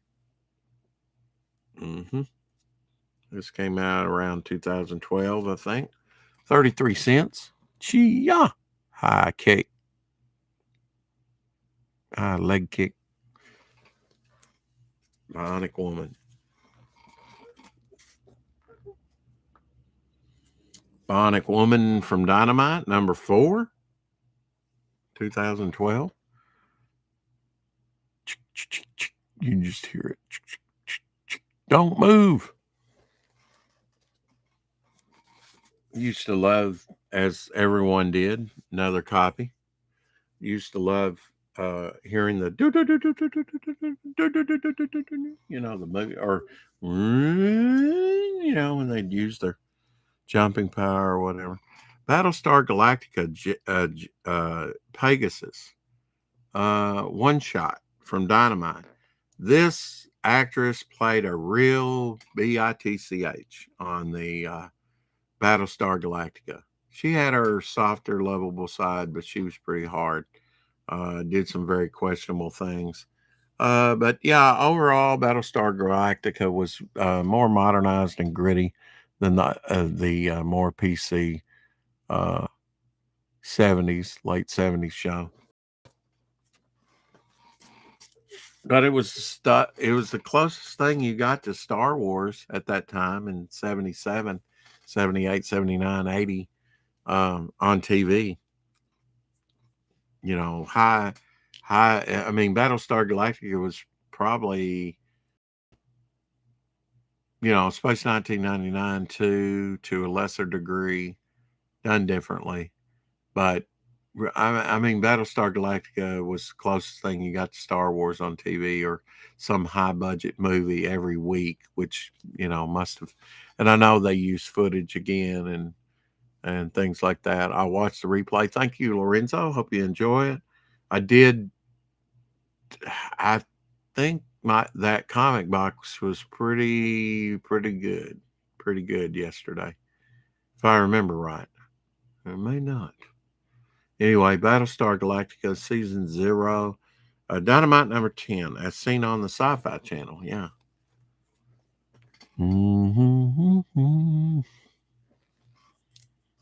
She played a screwed up character. Okay, 15 cents for that. This one's drawn. Those are photo covers. This is Battlestar Galactica number 1. I assume that this might be the Starbuck character. It has the Viper patch there. Cylon's behind her. She better turn around.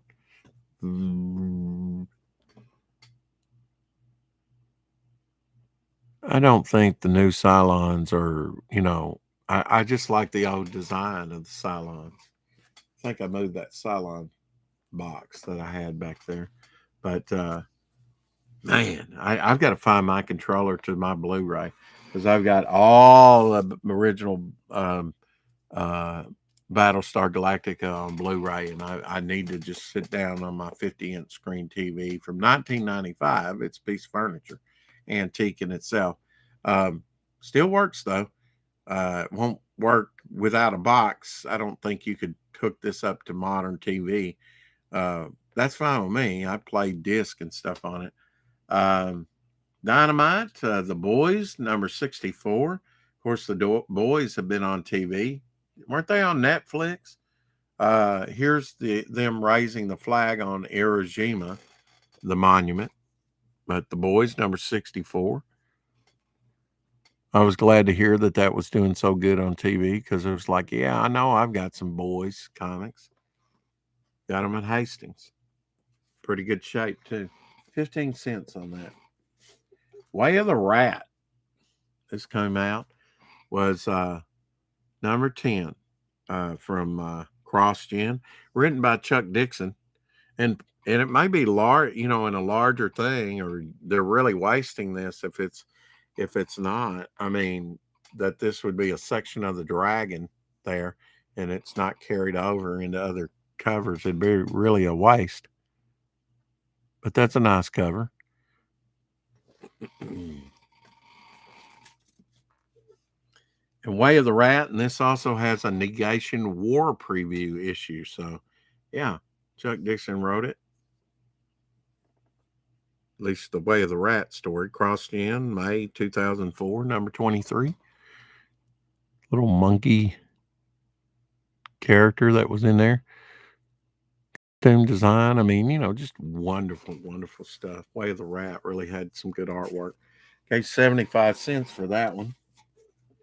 Heavy Metal Hoax Hunters. Hoax Hunters. Yes. May 2015. Number 3. Heavy Metal magazine. Into comics. Heavy Metal magazine. I heard that another copy. I heard that Kevin, what's his name, that did 20 cents for that one. That did Teenage Mutant Ninja Turtles, Kevin Eastman. If I can get my brain to work. Another copy. 20 cents. Just passing 2. Heavy Metal number 2. Interesting covers. 20 cents. Or an astronaut, if you don't see that. He was kind of like one of the main characters. It's like got birds flying,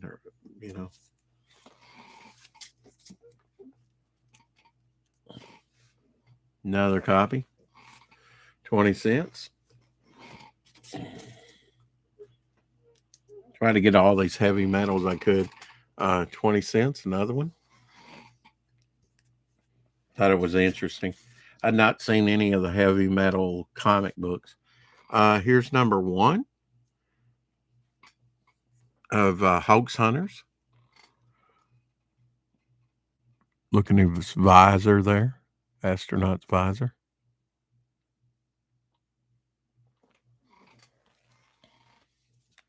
$0.20.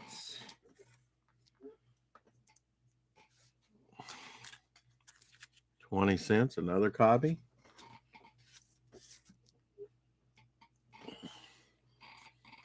$0.20, another copy.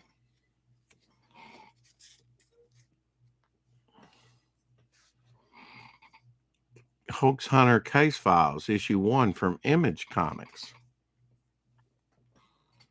Brontosaurus cover.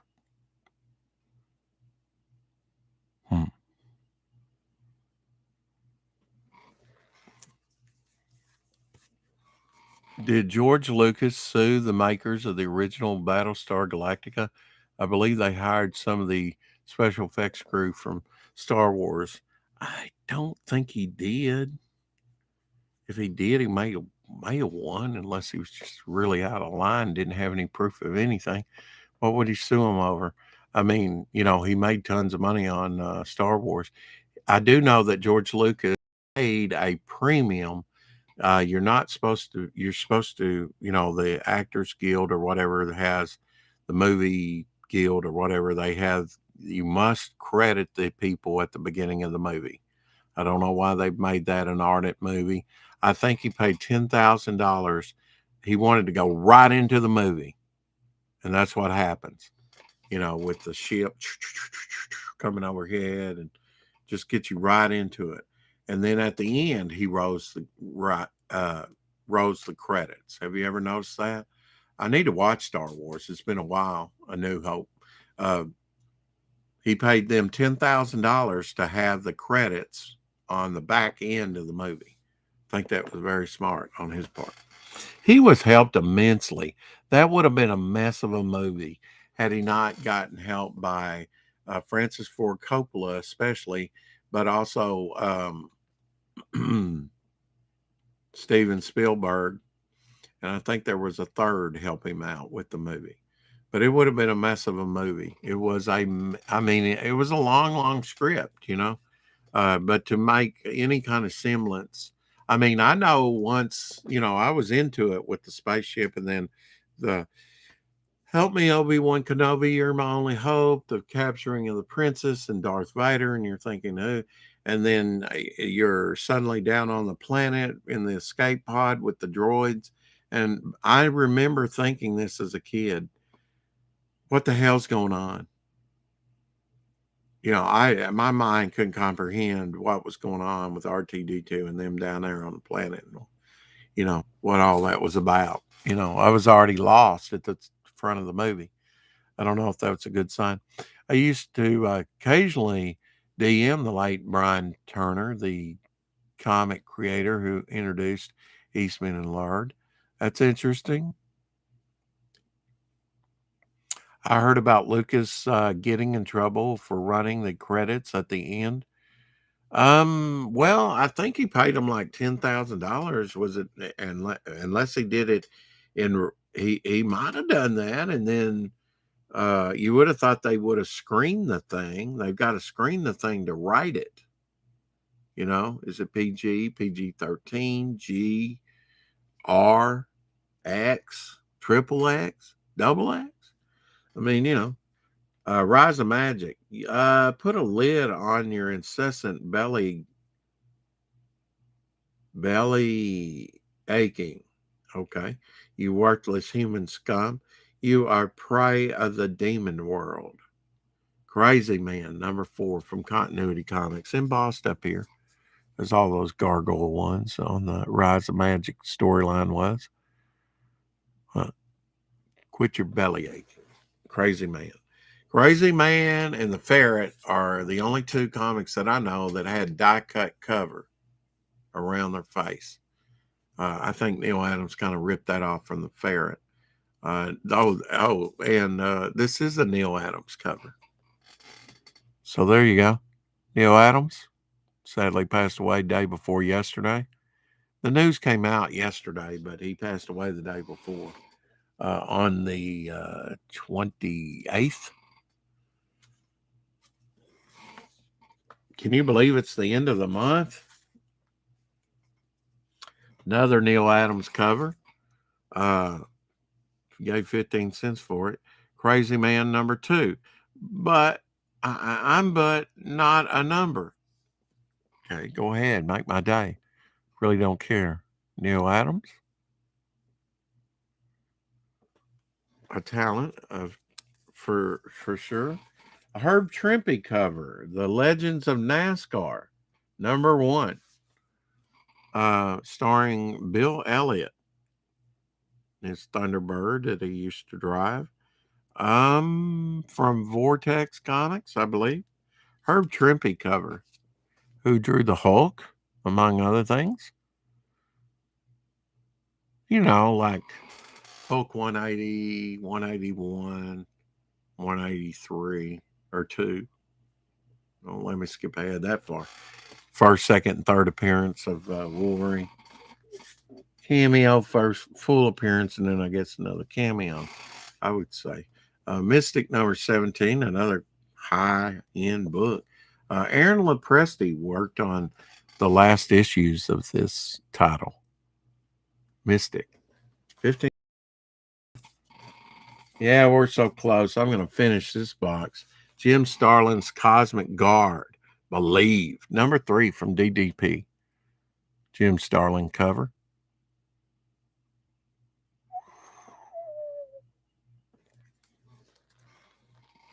Kind of weak, really, in my opinion. Protocol Orphans from Boom Studios. #44. So maybe this is the climax to the story. You know, if you got to get one, you might as well get the end story. But the first story would be good too. You might have a better of understanding of what's going on, huh? James Bond, 07, Varga, whatever, issue 4 from Dynamite. You got to wonder when they do a cover like this, is there another side to it?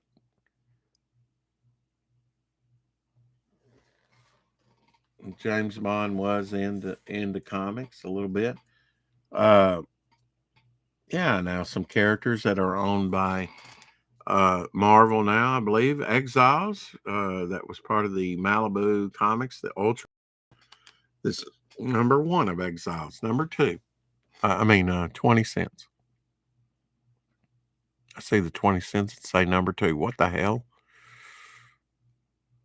Now, there was another title called Exiles, and that first issue was drawn. It was like a Greater Mercury, I think, comic, and it was drawn by a very young Ron Lim. And if you don't know these names, you're just out of luck. Foxfire. Wasn't there a movie called Foxfire? #4 from Malibu Comics. 20 center.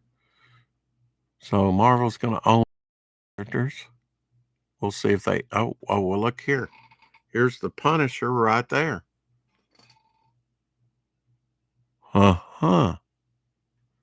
They were crossing over. I would say that's probably one of Malibu's later issues because Marvel started crossing over in the later issues of the Ultraverse stuff.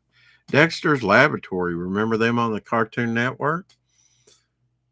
Dream Wish Ultron. #2. Dexter's Laboratory. Him and his sister back there. Of course, I prepared Johnny Bravo. Micro series. I like the idea of that. I think the Teenage Mutant Ninja Turtles first coined that phrase. That's the first time I saw it. Micro series. So they got rights to use it. Teenage Mutant Ninja Turtles #2 from IDW Micro series. And it focuses on Baxter, the character Baxter, who later becomes a fly. He creates those dog-like chomping things that was in issue 2 of Ninja Turtles, the original Ninja Turtles.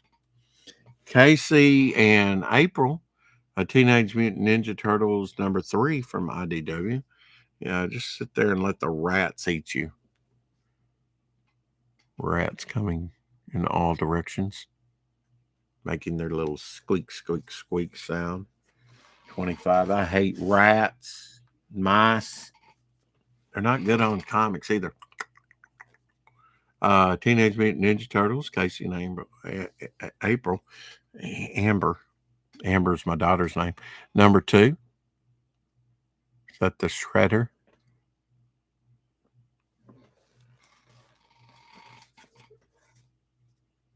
Rocket Comics. I like their logo. Simply a title called Hell, Hell. Number 2. I think this artist, I'm not sure. I'd have to check on this, but I think it's the same art style. Looks like it. That's in Bitter Root. And I did get Bitter Root number 1 when it came out, thankfully, because it's went up in price. And some of the latter issues have too in the variant covers. But yeah, this looks like the same artist that does Bitter Root. But this came out first by him. Rocket Comics, Hell number 2, 15 cents. May not be the same artist, but looks like it. Same kind of art style. I had to check the names on that. I had to find my Bitter Root number 1. Hell number 1. First amazing issue. Carlos Megala. So try and log my mind and see when I see my Bitter Root number 1, or maybe I'll go on eBay and look it up. It's really not that important. I do like the graffiti-like logo. If I find somebody that does graffiti, I might have them make me some logos, because I do like graffiti-like logos. Because the lettering becomes visual. Pathfinder, number 10. Man, I hadn't heard my dog. I'm going to have to check on her. All right. But we're just a few away from being done. Kaboom! No, not Fragaboom. Number 3 of 6. Adventures in Time, the flip side. Backwards logo.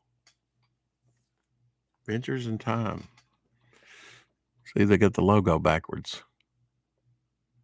Although when I show it in here, it looks forward. So that's freaky. Like a mirror. Everything's opposite.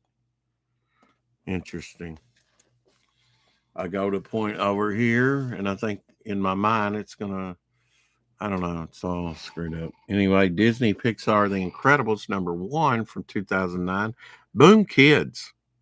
Looks like a connecting cover here. Incredibles came out with a couple of good movies. Pretty good movies. Incredibles number 14 from 2002. Boom Kids. Black sensitive cover. Now, this is going to allude to the very end of the Incredibles movie number 1. Incredibles number 3, Boom Kids, where the mole creature comes burrowing up at the end of the movie. And then probably the first of the second movie. I can't remember much about the second one, or the first for that matter. Gave 35 cents for that. Number 11. Nice mechanical T-Rex. Lizard representation on the robot side. Just saying. Remember the band Rat? Yes, they were one-hit wonder, and I saw them with Cheap Trick of all bands. I want you to want me. I need you to need me. Okay. Round and round. Goes around, comes around. I'll tell you why. Yeah, I saw him. Lucas, 20th Century Fox were concerned enough about how Battlestar Galactica could affect the fortunes of Star Wars to file suit. I think that was true. I think that was true. I had heard something on that. Yeah. Was it a good concert? Yeah. Oh yeah, man. I mean, what was interesting on the radio, they were like Rat, Rat with their one hit wonder, that was so big. Um, and they got Uncle Milty to do it. It was his uncle, Milton Berle, to be in the video that played on MTV so much. Yeah, they came out. Of course, they have no musical connection with Cheap Trick, and they played. It was a good concert, and then Cheap Trick came out, but on the radio they billed it as Rat, and didn't even. And then I think they said maybe with Cheap Trick or Cheap Trick, but Cheap Trick, Rat came on first, so they were the opener. They weren't the main show. And which was interesting because on the radio they billed Rat as the main show, but when you got there, it was Cheap Trick. That was kind of an interesting pairing. The guy that wears the cap, that plays guitar, he got that 3-neck guitar out that he had and played that 3-neck guitar on a couple songs, quite a bit. It was interesting to see somebody play a three-neck guitar. It seems like both bands could put a good show. Yeah. Yeah, but I mean, they're more like hard rocking than Cheap Trick. I don't know. It seemed like an odd pairing to me. Incredibles number 12 from Boom Studios, Boom Kids, or their kids line. Which band had the 3-neck guitar? That was Cheap Trick. Number 8.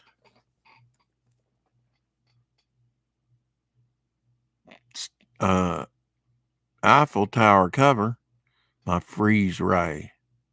I don't know if that's a freeze ray, but it ought to be with white hair and a blue suit like that. Boom Studios, issue 1, Dayman. Kind of reminds me of Mad Men. That was a good show. Mad Men, sort of an advertising company in the 60s depicted. Nice retro. Kind of the James Bond of TV, really. Brought some class back in that. Concrete, number 1. Love Concrete because I really identified with him. He's the type of character that I kind of tried to create, or was creating when he came out in the 80s. This is Concrete Killer Smile, 1 of 4. Paul Chadwick's character, Concrete. Just very simple in design. I was like, Concrete. Wish I'd had a Concrete character and came up with it.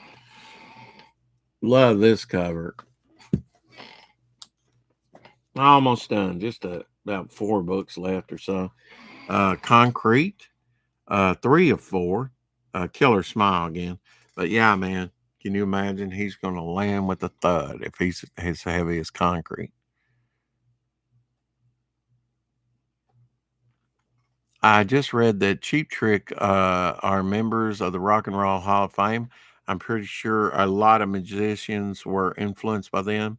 Yeah, I mean, they've got arguably one of the greatest live albums recorded live at Budokan early on.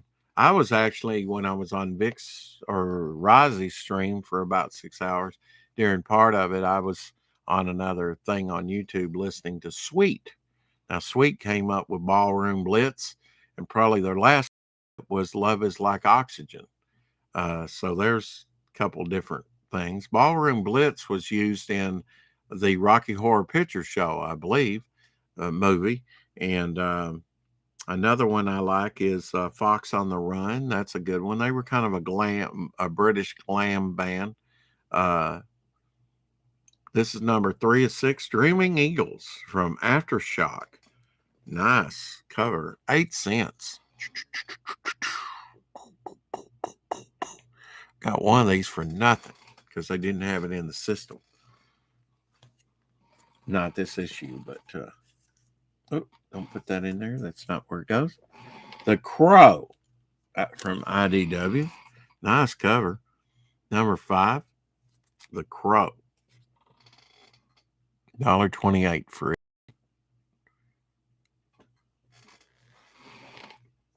And last and least, I guess, I don't know, etc. from Pariah Press, Book 2 for mature readers, etc. Big thick square bound from Piranha Press.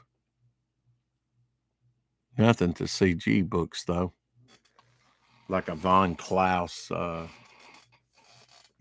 book. It was a thick book. I think it had some yellow pages in it. Ha! Anyway, hey man, I'm going to go check on Abby real quick. Put these few away. I kind of did it as I went. So, out, prepped, put them back, ready to get a new box. And also check us out on Pops on show-offs. That'll be, I think it's like 2:15 my time. So it'd be like 1:15, the show-offs anyway. And I'll be on Pops later. And then at midnight, I'll be on co-hosting with Apex. So till then, no bonus stream.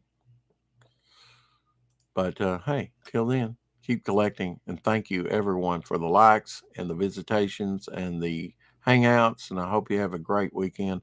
Till next time, keep collecting. Bye.